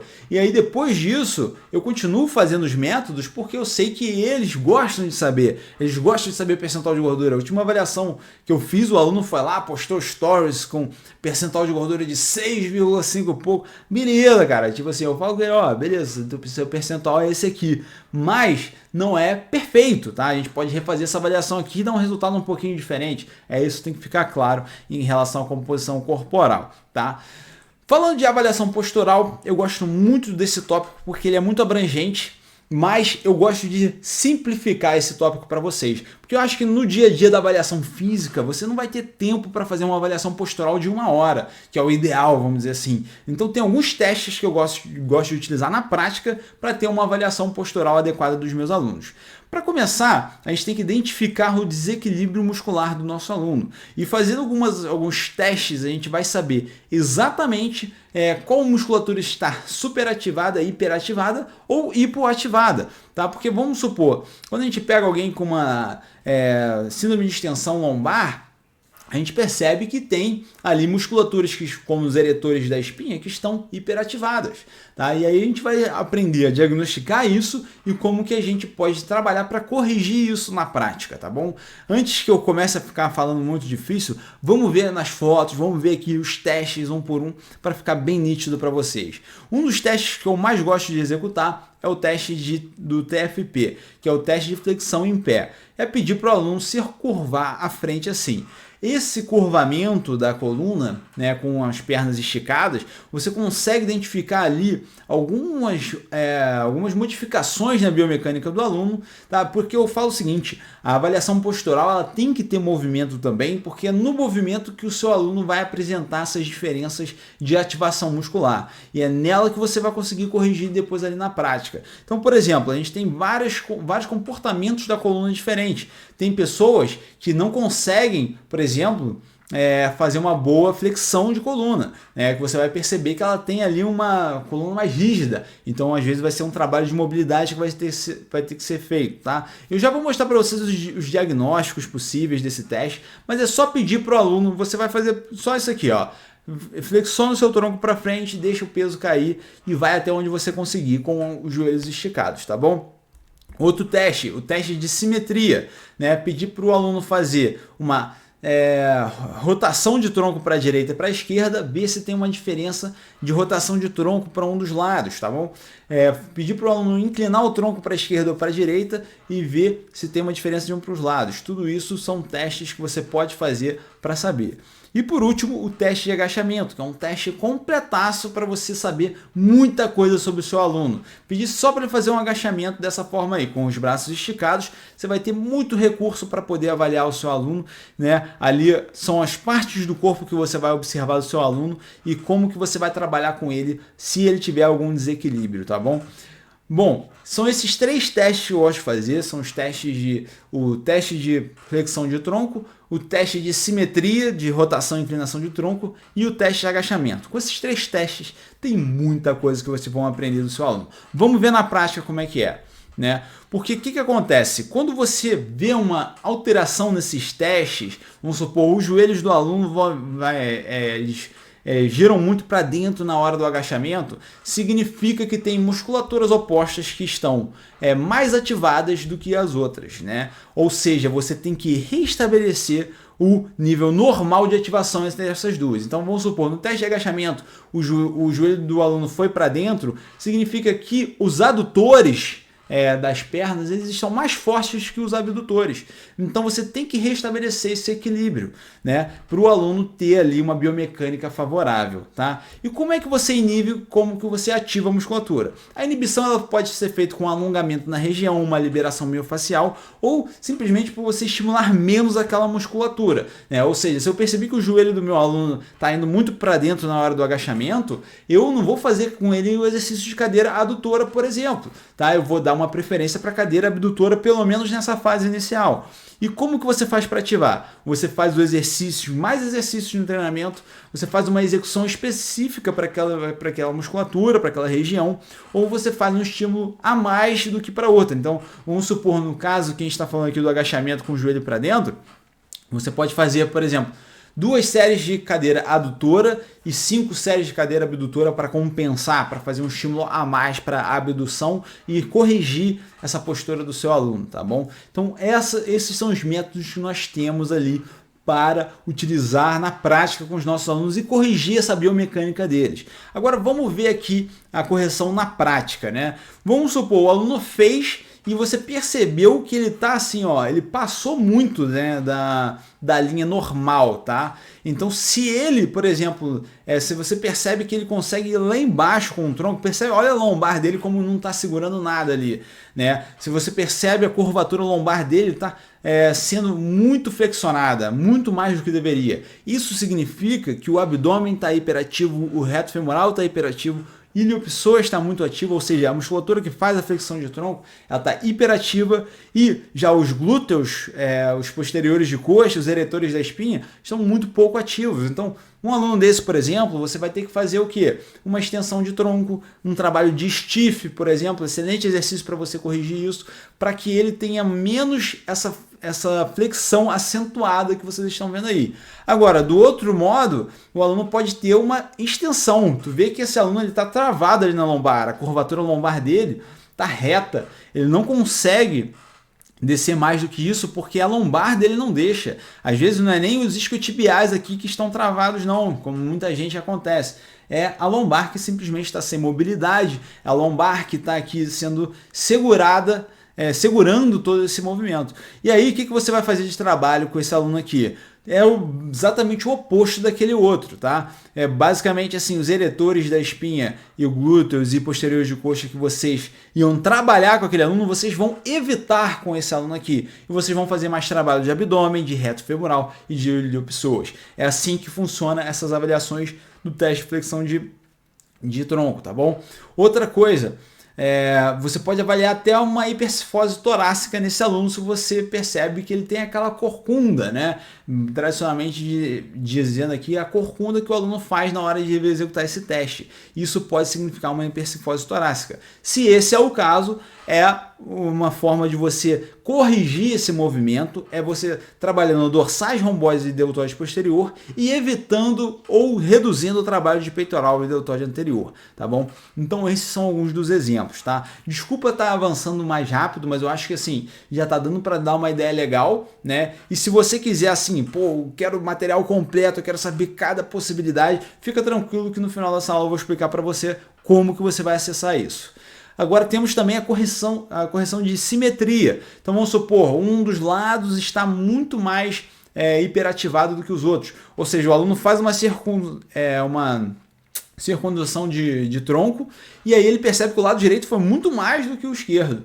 Então você tem que trabalhar a rotação para o lado esquerdo, tá? Para você, rotação, não é circundação. Circundação é de ombro, que é a articulação que tem essa possibilidade. A rotação, então, você vai trabalhar para a esquerda para compensar esse movimento excessivo que aquela região tem, tá? Então, e inclinação de tronco, a mesma coisa. Esse exercício que vocês estão vendo o rapaz com a haltera aqui fazer, ele não serve para você trabalhar o abdômen e fazer o seu abdômen ficar trincado. É basicamente para você corrigir uma inclinação. Se você percebe que o aluno está inclinando muito para um lado e para o outro ele está mais travado, você tem que trabalhar a região que está mais travada, tá? Você tem que fazer essa região ficar mais treinada, né? E você pode fazer o alongamento no sentido contrário também, tá bom? Então, basicamente, essa a correção que você faz. Se você percebe que ele está indo muito para a direita, ele está indo um pouco para a esquerda, você faz um trabalho a mais para a esquerda, tá bom?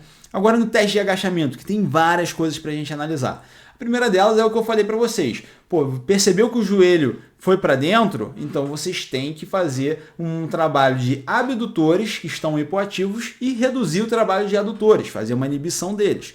Agora, você percebe que nesse caso aqui, o aluno ele teve uma inclinação muito diferente aqui do tronco comparado com a das pernas, não? Então percebe aqui que essas linhas elas têm que ser paralelas, tá vendo? Esse aqui é o parâmetro normal, esse aqui é o parâmetro alterado. Isso significa que os músculos do gastrocnêmio sólido estão hiperativos e que os músculos dos eretores da espinha e do tibial anterior estão hipoativos. Fora isso, outros fundamentos que a gente pode diagnosticar aqui é que essa pessoa tem pouca mobilidade na região lombar, tem pouca mobilidade no tornozelo, tudo isso também afeta esse tipo de avaliação. Então, se a pessoa está curvando demais o tronco, você já sabe que tem que treinar mais o tibial anterior dela e tentar, porque assim, é muito comum de você ver o trabalho para gastrocnêmio, mas quem que faz o trabalho de tibial anterior? Que às vezes vai pegar um elástico e vai ficar fazendo isso aqui com o tornozelo. É raro, mas se você vê essa alteração no teste, é essa abordagem que você tem que ter.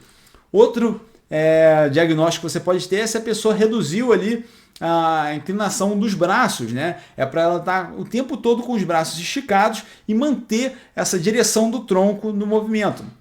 Agora, se ele reduziu essa direção dos braços, significa que os músculos da dorsal e do peitoral estão hiperativados e que você precisa, já do deltóide posterior e do trapézio, estão hipoativados. Então, o que você vai fazer? Um trabalho isolado de deltóide posterior, um trabalho isolado de trapézio e talvez fazer pelo menos uma semana de menos trabalho de dorsal e peitoral para tentar corrigir esse movimento, tá? Essa é uma outra forma de você corrigir. Outra coisa, os pés do aluno, se o pé está abduzindo, ou seja, está sendo apontado para fora, significa que a musculatura do sóleo, gastrocnêmio lateral, bíceps femoral e tensor da face lata estão hiperativos. E os músculos hipoativos são o gastrocnêmio medial, posterior medial, glúteo médio e glúteo máximo. E é assim que você faz. Você vai fazer trabalho de glúteo máximo, vai fazer o trabalho com o gastrocnêmio medial, posicionando corretamente os pés na hora de fazer ali a panturrilhas. Tudo isso você faz a correção no próprio exercício físico. Tudo isso são exemplos que eu estou te mostrando aqui que você é capaz de executar na prática, tá? Que você, como personal, consegue executar. Tem coisas, existem tipos de diagnóstico postural e de correção postural que você não vai ser capaz de fazer porque é morfológico ou porque entra na parte do fisioterapeuta. Mas a grande parte dos diagnósticos básicos você consegue fazer e consegue trabalhar na musculação. E outra coisa, você não está trabalhando contra o fisioterapeuta, você está trabalhando com o fisioterapeuta. Isso é o que é o mais importante. Você não precisa ser inimigo dele, você tem que ser amigo dele e trabalhar junto com ele para corrigir a postura do seu aluno, tá? Fica um trabalho muito mais rico, tá? Toda essa parte de avaliação postural eu tive que passar muito rápido. O que eu queria aqui era ficar uma aula só explicando isso aqui, cara. Eu queria ficar só uma aula explicando composição corporal, mas não dá tempo de explicar tudo, senão a gente vai fazer um mini curso aqui que não vai ser um mini curso, vai ser um macro curso, tá? Mas se você quiser um macro curso, tem uma oportunidade que eu vou te falar no final dessa aula aqui e já eu já explico ela, tá? Mas vamos falar agora sobre avaliação de força e da carga de treinamento. Agora, é uma questão que eu falo assim, cara, me destaquei muito por conta desse tipo de avaliação aqui, tá? E se você acha que eu fiz a avaliação de um RM, você está enganado. Eu vou explicar por quê. Para que você tem que medir a força do seu aluno? Primeira coisa, porque é um parâmetro de evolução de treinamento. Quantas vezes eu avaliei um aluno que a composição corporal dele teve alteração zero? Eu não consegui ver diferença nenhuma ali na avaliação. Muito provavelmente a alimentação dele estava alterada, ele não estava seguindo um nutricionista, não seguiu a dieta, o protocolo alimentar, e a composição corporal dele não aumentou em absolutamente nada. E só que aí a gente vê que ele evoluiu 20% da força dele. Só que você só vai saber que ele evoluiu 20% da força e mostrar para ele se você medir. Então, por isso que você tem que medir na avaliação física a força do seu aluno, né? E você vai ter um padrão de evolução, né? Um parâmetro de evolução. Você vai conseguir falar assim, ó, a gente evoluiu a sua força muscular em 33% desde que você começou a treinar comigo. Cara, tem coisa mais rica do que essa? Você fala assim, caraca, esses 3 meses valeram a pena. A não ser que você não faça essa mensuração, e aí esse aluno que não teve alteração nenhuma da composição corporal, ele fala assim, caraca, vim na academia aqui 3 vezes por semana, e ele sabe que ele não seguiu a alimentação, só que ele gosta de jogar a culpa para outras pessoas, e fala assim, pô, e aí não evolui nada, esse dinheiro que eu estou gastando com o personal não vale a pena. Então, por isso, essa é uma outra forma de você mostrar que ele teve resultado, em termos de funcionalidade, né? Outra coisa é para você analisar a performance do aluno, né? Então, basicamente, você tem um parâmetro diagnóstico da performance do seu aluno. Você sabe se ele está no nível de força alto ou baixo para a idade dele. Só que será que você precisa mesmo do teste 1RM para saber esse padrão de evolução de força? E em termos de análise de performance, é importantíssimo que você utilize a especificidade. Então vamos supor, se você está treinando um atleta de levantamento de peso, aí sim você vai utilizar um teste de 1RM, porque a modalidade pede isso, né? Ele vai ser testado em uma repetição máxima, né? Então você precisa utilizar o teste de uma repetição máxima com esse aluno. Agora, se ele é um atleta de basquete, por exemplo, talvez você não precise utilizar um teste de uma repetição máxima. E às vezes outros testes vão ser mais significativos e seguros e adaptados ali para a prática, né? Agora, o teste de 1RM, que é muito polêmico quando a gente fala dele aqui, tem que deixar claro, quando eu falo disso, eu estou falando da nossa prática como personal trainer, porque em pesquisa científica eu acho ele ainda fundamental, porque ele é o melhor método para a gente utilizar na pesquisa científica. Agora, no dia a dia, talvez não seja. Vou explicar por quê. Vamos supor que você vai estabelecer a carga de treino através do teste de 1RM. Aí você vai lá, faz um teste de 1RM com o seu aluno hoje no supino reto. E aí depois você vai calcular. O seu aluno fez o teste de 1RM, ele descobriu que para fazer uma repetição máxima no supino reto, ele tem que colocar 30 kg de cada lado no supino reto, tá bom? E aí, quando você vai fazer uma estimativa de 12 repetições máximas, você percebe que para fazer 12 repetições máximas, você tem que colocar ali por volta de 22 quilos no supino reto de cada lado. E aí ele vai conseguir fazer as 12 repetições máximas, tá bom? Então isso é só um exemplo para você ver. Só que, em termos de evolução do treinamento... Peraí que voltou. Então, em termos de evolução do treinamento, você vai perceber como que isso vai ser afetado. Porque para pensar aqui comigo. Se no dia do teste 1RM foi um dia atípico, e o teu aluno dormiu mal, se alimentou mal e deu tudo errado, né? Já foi um teste de 1RM que deu errado. Então, assim, você estimou que era 30 kg de cada lado, mas na verdade não era, né? Ele é capaz de muito mais, ele é capaz de 35 kg de cada lado, só que naquele dia ele estava mal, ele só conseguiu 30 kg. Então foi um erro de cálculo que já teve ali naquele teste de 1RM, já foi uma estimativa incorreta. Ou seja, ele vai treinar com carga submáxima lá na prática. E fora que a evolução de treinamento significa que em uma semana de alunos iniciantes você já consegue perceber a diferença que dá em termos de força. Então, aquele teste de 1RM que tu fez na primeira semana com o teu aluno iniciante, ele já foi perdido há muito tempo.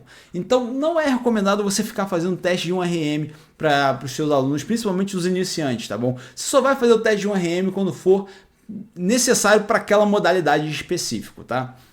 Agora, que tipo de método eu recomendo para força muscular? É o teste de RM específico. O que significa? Vai treinar 12 repetições de máxima com aquele aluno? Então, você vai fazer o teste de 12 repetições de máxima com aquele exercício. O teste, quando a gente fala de teste de 1RM, não é necessário, não é que o teste de carga seja desnecessário. O teste de carga é legal. Você chegar lá com o seu aluno, fazer ali um teste de 12 repetições máximas e tá tudo ok. Agora, você fazer um teste de 1RM com o seu aluno para depois você jogar nas equações e estimar, isso não é pouco aplicável. Até porque tu vai perder uma sessão com o teu aluno só para fazer teste de 1RM para cada exercício, sendo que, por exemplo, fiz o teste de 1RM para supino reto, depois vai afetar a repetição máxima do voador, por exemplo, vai fazer teste de 1RM com uma musculatura, com um exercício monoarticular, vai aumentar tanto a tensão assim naquela articulação desnecessariamente. Às vezes você tem outros métodos mais viáveis, como esse que eu estou te falando. E fora isso, explica o conceito da carga relativa, ou seja, a evolução constante daquela carga de treinamento. É você falar para o seu aluno assim, a gente vai utilizar 12 repetições máximas. Se um dia você chegar aqui e fazer 13 repetições máximas, significa que você está evoluindo. O dia que você fizer 14 ou 15 repetições máximas, significa que está na hora de a gente subir o peso para você fazer 12 repetições máximas novamente. Então, se você faz isso no teste de carga do seu aluno, você consegue ensinar para ele tudo direitinho, como que ele vai ter que seguir. Muito melhor do que você ficar tentando estabelecer carga através de testes de 1RM. E fora isso, se você faz a mensuração da força muscular com um teste de 12 RM, que seja no supino reto, e depois você refaz essa avaliação com o teste de 12 RM no supino reto daqui a um mês, você vai perceber a evolução desse aluno. E isso vai ser muito rico na hora de mostrar na sua avaliação. Pode ficar tranquilo que eu vou mostrar para vocês na prática aqui o meu modelo de avaliação. Para finalizar a parte de avaliação aqui, vamos falar do condicionamento aeróbio. Vou passar 2 testezinhos rápidos de avaliação do condicionamento aeróbio, tá? Não vou me aprofundar muito nesse tópico, até porque tem muita coisa pra gente falar. Tem protocolo de Bruce, tem protocolo de esteira, protocolo de corrida de rua, tem protocolo de pista, tem muita coisa que daria pra gente verticalizar. Mas vou falar os que eu utilizo na prática que você pode utilizar também. Se eu for trabalhar com um aluno na esteira especificamente, tá? Eu vou fazer o teste de VO2 máximo de esteira, tá? O que eu vou fazer com o aluno? É seguir esse passo a passo aqui que eu vou mostrar para vocês, ó.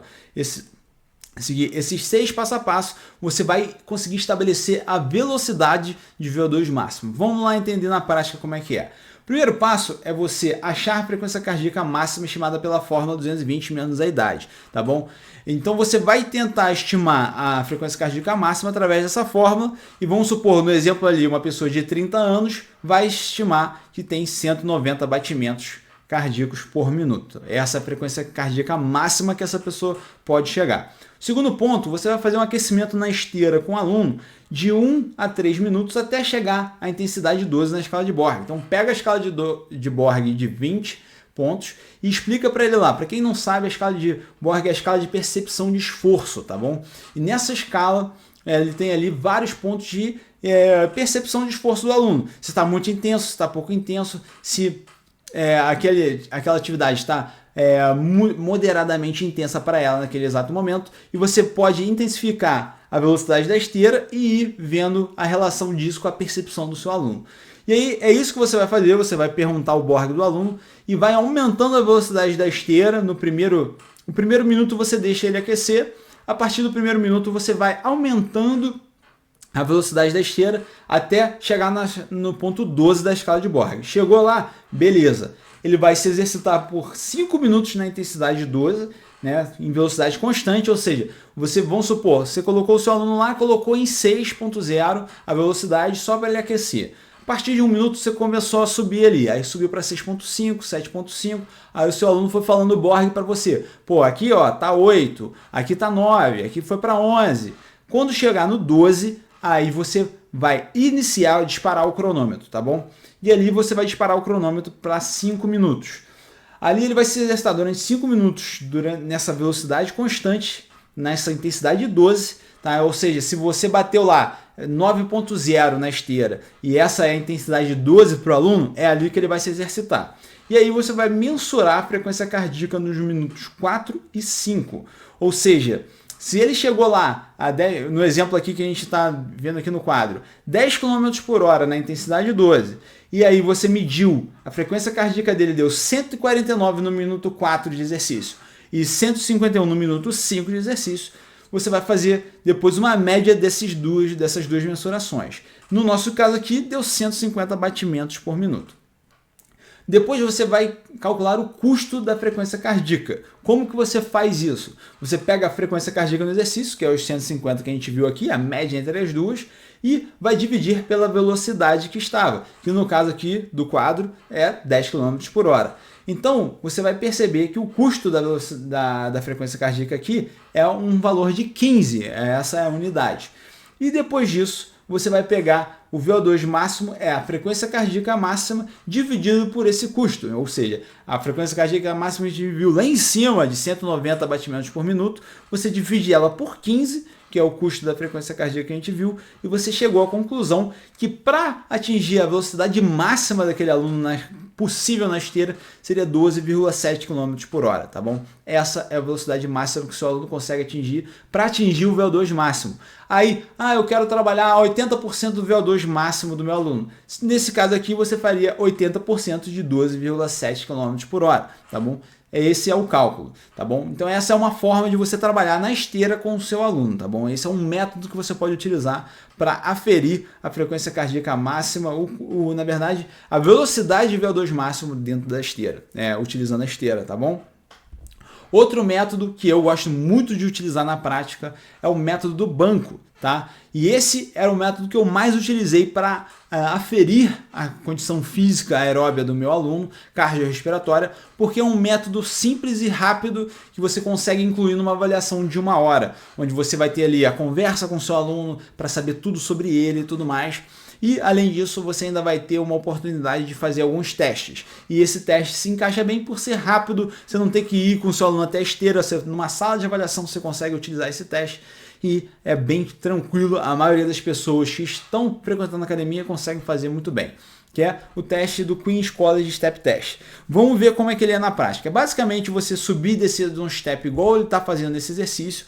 Ele não precisa segurar um halter. Isso aqui é um GIF animado só para vocês poderem ver exatamente como que funciona. Mas não tem que segurar o halter. Não pode segurar o halter, na verdade, tá bom? Ele não vai segurar o halter. Esse banco tem que ter uma altura de 41,3 centímetros. Você pode botar um step, tenta chegar próximo dos 41,3 centímetros pelo menos, tá? A velocidade que vai ser colocada é de 22 ciclos por minuto, tá? O que isso significa? Que você vai colocar no metrônomo ali uma batida de 22 ciclos por minuto, tá? Então você pode baixar aí no seu aplicativo, o metrônomo tem tanto na App Store quanto na Google Play. Você baixa esse aplicativo aí, onde você vai colocar ali no metrônomo 22 ciclos por minuto. E a cada batida do metrônomo ele vai dar uma pisada, uma no step e uma no chão, uma no step e uma no chão. Depois de 3 minutos de duração do teste, você vai aferir a frequência cardíaca máxima, a frequência cardíaca do aluno no teste, e aí vai jogar nessa equação aqui, ó, 65,81 menos esse número todo aí, multiplicado pela frequência cardíaca em batimentos por minuto. Esse testezinho simples e rápido é uma forma de você estabelecer o VO2 máximo do seu aluno, tá bom?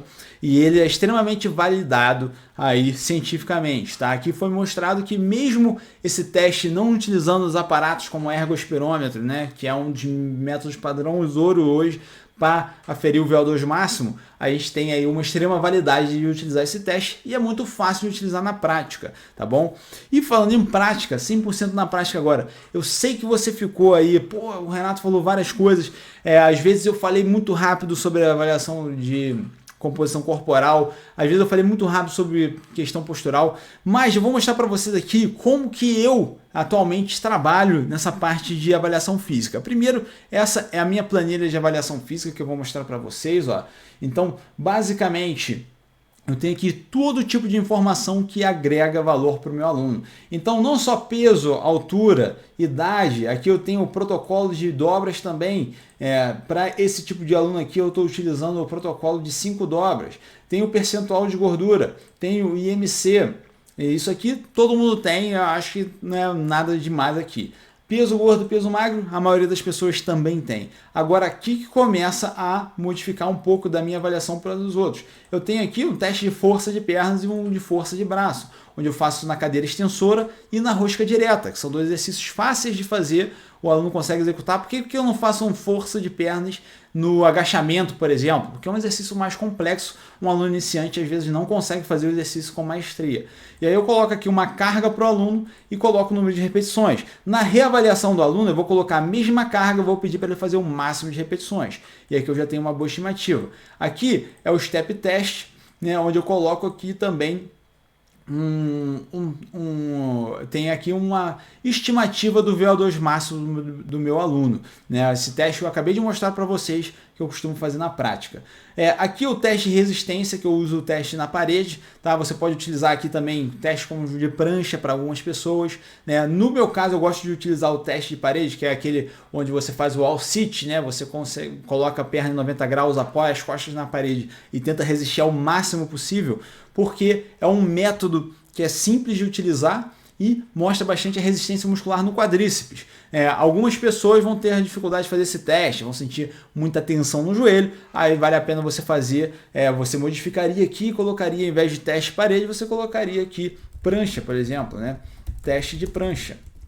Seria uma possibilidade, tá? Já fiz isso para alguns alunos. Aqui, igual eu falei, eu utilizo a avaliação de bioimpedância com os meus alunos ainda, onde ele dá essa idade metabólica, taxa metabólica basal, índice de gordura, de gordura visceral, né? Então, tudo isso. Essa daqui é uma parte importantíssima da minha avaliação física, onde eu falo aqui uma conversa com o meu aluno, na anamnese, onde eu vou saber o histórico de saúde dele, o uso de medicamentos, histórico de lesão, dores que ele sente, algumas considerações gerais, por exemplo, aquilo que eu falei para vocês no meu checklist, na anamnese dele, né? O fator de risco cardiovascular, qual que é o risco que esse aluno oferece na hora de fazer exercício físico, né? Diagnóstico postural, faça aqueles 3 testes que eu mostrei para você e depois faço já o que ele precisa, que musculatura que ele precisa ativar, que musculatura que ele precisa hipoativar. Tudo isso tem aqui na minha planilha de avaliação. Eu tenho uma dessa para homem e uma dessa para mulher, tá bom? E se você quiser esse material aqui, eu vou te dar uma possibilidade de conseguir, tá bom? Então eu vou fazer o seguinte, tanto esse material quanto até um que sempre me pede, que eu vou mostrar para vocês aqui, às vezes você nem sabia que tinha, mas eu vou mostrar aqui que existe. Esse aqui é o meu formulário de avaliação online. Então, quem me conhece sabe que eu faço muita consultoria online de treinamento, ou seja, eu prescrevo treino à distância para os meus alunos. E nessas consultorias online de treinamento, eu tenho um método aqui, ó, um questionário que eu mando para o aluno, o questionário fica assim, ó, e aí o aluno vai lá e vai colocar as informações dele para eu ter todos os dados que eu preciso desse aluno, tá vendo? Coloca ali data de nascimento, sexo, e-mail, contato, tudo isso ele vai fazendo. O formulário completo é esse aqui, ó. Vocês podem ver aí, tem de tudo aqui, desde informações básicas da composição corporal do aluno, tem espaço para ele colocar uma foto dele, tem o comportamento dele em relação à alimentação, tem o histórico da prática de exercício dele, tem aqui também o gosto e prazer, ele gosta mais de treino curto e intenso, treino longo com mais ênfase em cada músculo, treinos frequentes e curtos ou treinos menos frequentes e longos, tudo isso eu tento adaptar aqui. Que tipo de corpo ele prefere, né? Um corpo mais definido com menos massa muscular, um corpo menos definido com mais massa muscular, tudo isso eu pergunto para o meu aluno e depois eu tenho uma avaliação, objetivos específicos do aluno, tudo isso é importantíssimo, né? Até a parte básica de disponibilidade, tudo isso eu faço essa questão de saber tudo que eu posso desse aluno, porque na hora de prescrever o treino fica muito mais apurado, fica um trabalho muito melhor. E se você quiser saber como que você vai ter esse tipo de formulário aqui, que você vai poder fazer. Isso aqui fui eu que fiz, cara, não foi um especialista aqui que fez para mim, eu que coloquei tudo aqui, eu que cadastrei tudo, e você vai simplesmente copiar e colar para você, tá? Além disso, vai ter acesso a essa planilha que eu mostrei para vocês aqui, para quem for assinante da Sitius Play, tá bom? Para quem não sabe ainda, a gente aqui na Sitius, a gente tem uma plataforma de assinatura aqui na Sitius com mais de 24 certificações completas para o personal trainer. Eu vou falar mais sobre ela aqui agora para vocês e a gente vai abrir as inscrições com um desconto mega hiper especial. A galera já tá louca no nosso direct lá do Instagram, chamando, nos comentários aqui a gente vê muita gente perguntando sobre a Sitius Play e chegou a hora de falar para vocês a real, o que vai acontecer na quarta-feira, no dia 21, às 8 horas da manhã, tá bom? Antes de mais nada, antes que você fale assim, pô, Renato, vacilo, você não vai dar pra gente essa planilha de avaliação, eu não tenho como dar isso aqui para vocês, cara, porque simplesmente isso é um comprometimento com os alunos da Sitius Play, né? Eu dei isso para eles, né? Então eu tenho que continuar com o meu trabalho aqui ético de falar assim, ó, isso aqui é conteúdo exclusivo para quem quer ir além, né? Até porque, por exemplo, a parte de diagnóstico postural precisa ter um conteúdo complementar para explicar tudo isso. A parte de formulário de avaliação online precisa ter toda uma base, estrutura de negócio online para você entender como que você vai usar isso da melhor forma. Então, por isso que eu faço questão de dar para os alunos que já tem toda a base, que são os alunos lá da Sitius Play. Agora, para não dizer que eu vou te deixar na mão aqui, eu vou te dar acesso de graça só nesses dois aqui, tá? Na avaliação norte, que é uma avaliação que a gente utiliza também aqui na Sitius, para você ter os principais aspectos básicos do seu aluno e também os checklists de avaliação do aluno, tá? Então esses dois materiais eu vou te dar de graça. Você vai pegar aqui no guia de implementação que está aqui embaixo, só clicar nos botões que tem aqui que você consegue acesso. Agora, quem quiser acesso às planilhas completas, aí é o convite importantíssimo que eu vou fazer para vocês aqui agora, que é a Sitius Play. Para quem não conhece, a Sitius Play é uma plataforma com 24 certificações e não só isso, tem várias outras que vêm por aí já, que já estão praticamente prontas para serem liberadas para vocês. Essas são certificações direcionadas para estudantes e profissionais de educação física. É o melhor material possível produzido aqui pela Sitius. E aí o que eu quero te dizer é o seguinte, essa semana a educação física ela foi 100% gratuita e você vê a qualidade desse material. Imagina a hora que você investir para ter um material completo como esse da Sitius Play. Com certeza é um conteúdo que muda muito a carreira por aí, tá? Não falo isso da boca para fora porque a gente tem inúmeras certificações que são feitas para realmente mudar a tua carreira de alguma forma, tá bom? Então eu costumo dizer o seguinte, se você gostou da Semana da Educação Física, você ainda não sabe de nada que a gente tem aí de material, porque na Sitius Play a gente simplesmente a gente tem tanto material que a Semana de Educação Física é a pontinha do iceberg do que você vai conhecer de conhecimento lá na Sitius Play. Essa é a única plataforma do mercado onde você vai ter a tríade do personal trainer de sucesso, que é conhecimento de marketing e vendas, conhecimento de relacionamento interpessoal e conhecimento técnico e científico. Tudo isso em cursos completos, direto ao ponto, sem enrolação, sem aqueles cursos onde tem 50 aulas teóricas falando da história de não sei o que lá, da fisiologia de não sei o que lá e nunca vai para a prática. Tudo 100% prático. Na certificação CityDisplay, você tem ali acesso 100% online, ou seja, é uma plataforma que você vai acessar, é igual uma Netflix, que você paga uma assinatura mensal, e aí você tem acesso ali a todo o material que tem disponível, você vai emitir seu certificado, cada vez que você conclui um curso, você pode emitir o seu certificado, é 100% baseado em ciência, você vai fazer parte de uma turma, porque a gente já tem uma turma lá, onde a gente já tem vários alunos que já foram graduados pela CityDisplay, que estão aí dando muito orgulho para a gente, né, de inúmeras certificações. Às vezes você vai querer pegar uma postura mais de marketing e vendas, às vezes você vai pegar uma postura mais de grupos especiais. Independente disso, você vai poder certificar em tudo que você quiser. Se você quiser certificar em todos, você pode, sem pagar nada mais por isso. Você só paga a sua inscrição na assinatura, tá? Depois, você vai ter atualização constante desse material. Várias aulas da CityDisplay a gente atualiza e fora que a gente ainda inclui novos cursos durante o seu período de assinatura e você tem acesso imediato a esses cursos que você vai ter lá, tá? Fora isso, é o melhor custo-benefício de todos, não só da Citius, mas do mercado, e você tem suporte total. Ou seja, não tem uma pergunta que não fica respondida, tá? Tudo que você perguntar dentro da plataforma, a gente tem uma equipe responsável e com base científica para te responder cada uma das questões. Aí você deve estar se perguntando, mas que tipo de certificação que eu vou ter acesso lá na CityDisplay? Eu separei aqui em algumas categorias para você entender que tipo de certificação que você vai ter acesso lá, tá? Nós temos as certificações de ciência avançada, que são certificações assim onde a gente vai aprofundar muito em alguns tópicos, como por exemplo, a execução perfeita de membros superiores, execução perfeita de membros inferiores, o que fala sobre biomecânica aplicada ao resultado de membros superiores e de membros inferiores. Tem o Running Expert, que é a ciência da prestação de treino de corrida, ou avaliação física profissional. Imagina esse mini curso que eu dei aqui para vocês, só que muito mais aprofundado. É isso que vocês vão ter lá na avaliação física profissional.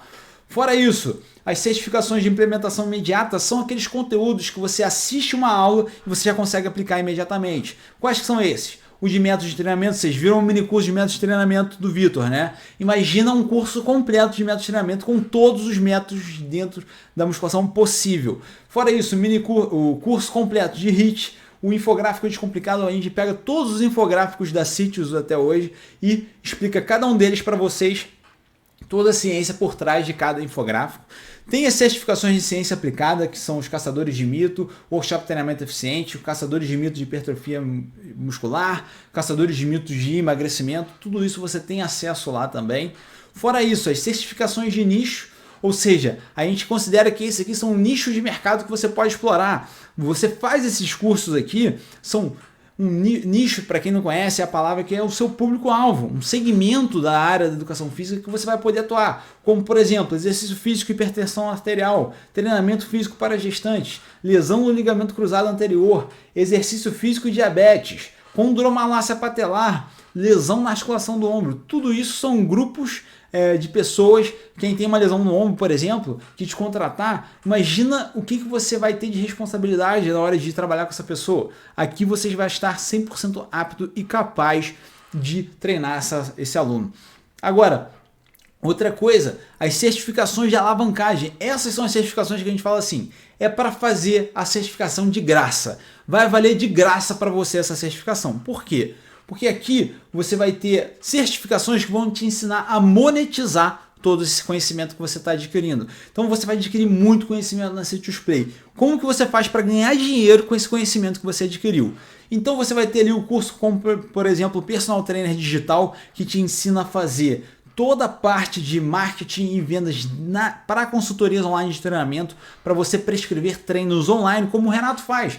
E esse curso, não pensa que é um curso que eu vou ficar te falando assim, ah não, faz isso, faz aquilo. Eu simplesmente mostro como eu faço na prática. Eu falo exatamente assim, ó, estou produzindo aqui um conteúdo no Instagram que vai chamar a atenção do meu público e dessa forma aqui eu vou fazer a venda da minha consultoria online de treinamento depois. E aí eu vou fazer esse tipo de lançamento e assim os alunos vão ter acesso aqui é a minha consultoria, e aí eu vou entregar a consultoria dessa forma, eu entrego a avaliação assim, eu entrego o treinamento dessa forma, tudo detalhado como eu faço na prática. Então vocês vão ver, por exemplo, quanto que eu ganhei de resultado nas campanhas de marketing que eu fiz, quanto que eu ganhei financeiramente com cada campanha de marketing que eu fiz. Então tudo isso vocês vão ter relatados lá no curso do Personal Trainer Digital. Fora isso, tem o Personal Trainer Vendedor, que te ensina a vender o teu serviço de uma maneira otimizada, sem ser aquele serviço que é empurrado para o aluno.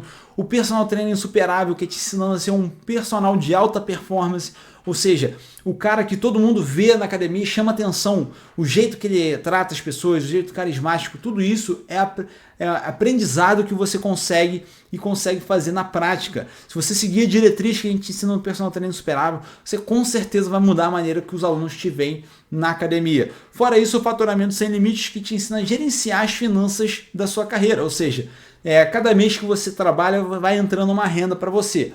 Como que você direciona essa renda para que você daqui a um tempo você consiga se aposentar de uma maneira tranquila, para que você consiga investir esse dinheiro da melhor forma possível para você ter o melhor resultado na sua carreira. Fora isso, você tem as certificações de eventos também, como por exemplo o Congresso de Ciência do Treinamento de Emagrecimento, o Congresso de Ciência do Treinamento Físico, o Congresso de Ciência do Treinamento de Hipertrofia e até a Semana da Educação Física, que você está participando aqui agora. Ela vai sair do ar no domingo e aí só vai ter acesso quem for assinante da Citius Play, que vai poder assistir ali durante todo o período de assinatura. Ah, Renato, é só isso tudo que eu vou ter acesso? São só essas 24 certificações? Não, porque você vai ter acesso ainda a todos os cursos produzidos para Citius Play ao longo da sua assinatura, né? Então, a gente sempre faz pacote de assinatura anual. Então, durante todo o seu ano de assinatura, você vai poder ter qualquer curso novo, e a gente tem uma meta de colocar aí curso pelo menos a cada 2 meses lá na plataforma, você vai poder acessar. Então você já vai ter alguns cursos aqui que eu já vou adiantar para você que você vai ter. Se você assinar a Citius Play na quarta-feira lá, às 8 horas da manhã, quando o Vitor te falar, você com certeza vai ter acesso a esses cursos,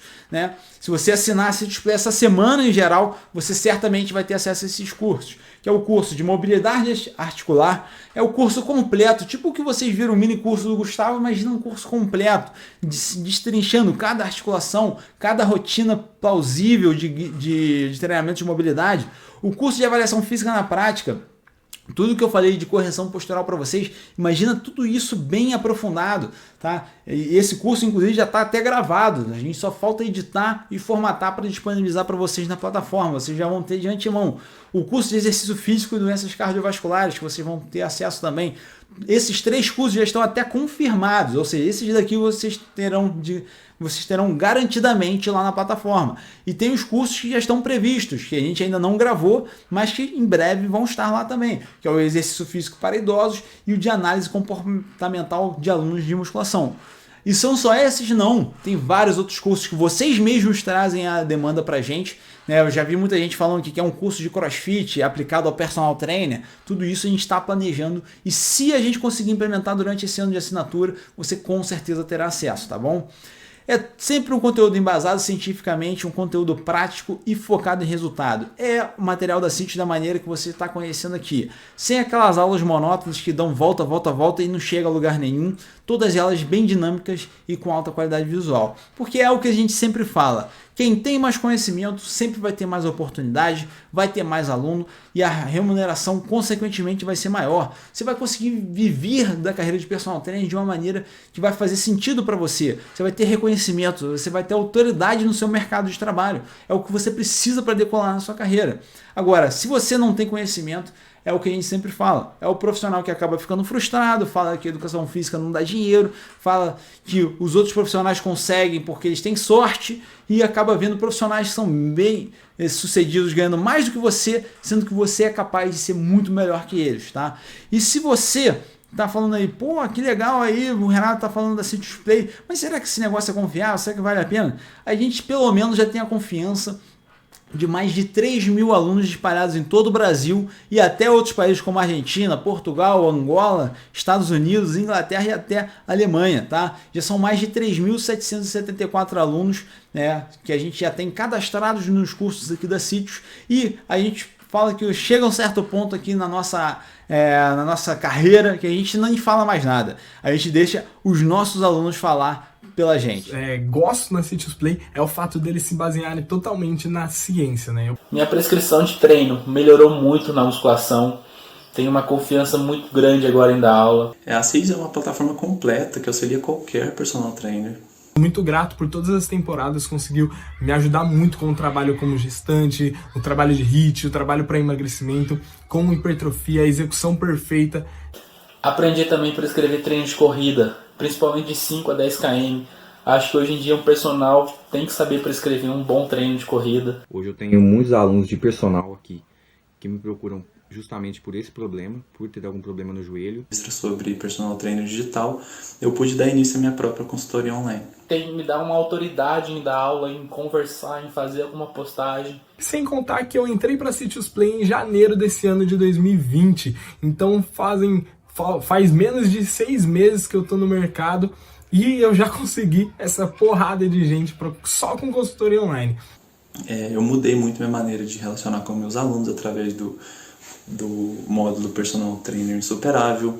Desmistifiquei vários mitos relacionados ao treinamento, execução correta dos movimentos.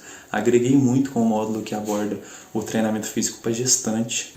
A atenção que vocês têm com a gente, são super atenciosos. Sempre que a gente tem alguma dúvida sobre a plataforma, vocês não pensam duas vezes em tirar ela da gente.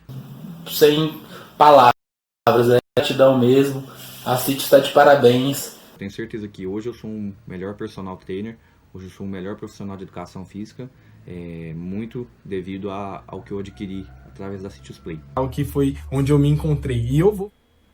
É isso, galera. É isso que eu faço convite para vocês fazerem parte do nosso time, tá? Então faça igual a esses profissionais e se inscrevam na Citius Play. Eu tenho certeza que vocês não vão se arrepender. E quem se inscrever nessa turma agora que a gente vai abrir quarta-feira com o Vitor lá no mini curso de vendas e estratégia de marketing para personal trainer, vai ganhar 6 bônus exclusivos, que eu não vou falar nada agora, tá? Só vou deixar aí essa mensagem no ar. Então, ó, no mini curso de quarta-feira, às 18 horas da manhã, em ponto, a gente vai estar abrindo vagas para Citius Play. E aproveita essa chance de se inscrever, tá? Fora isso, você vai ter aquele conteúdo que eu falei para vocês, o resumão, né, dessa aula, vai saber como emitir o certificado e as inscrições para esse display vão estar oficialmente abertas.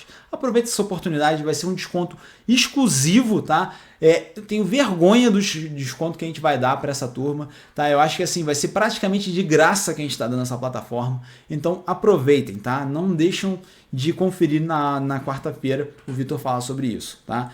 E deixa um comentário aqui para mim, você gostou desse mini curso de avaliação física? Fez sentido para você? Consegui te ajudar de alguma forma? Eu espero que sim, tá? Mas eu quero ouvir de você agora se esse mini curso foi útil para você de alguma coisa você conseguiu aprender aqui.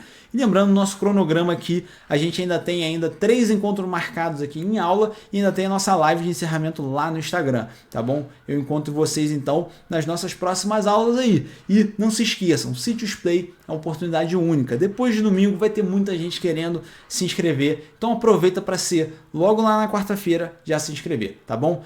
Mais uma vez, muito obrigado pela sua atenção, de ter ficado aqui comigo até o final, foi um prazer enorme te receber, tá? E vejo vocês agora lá na Citius Play. Forte abraço!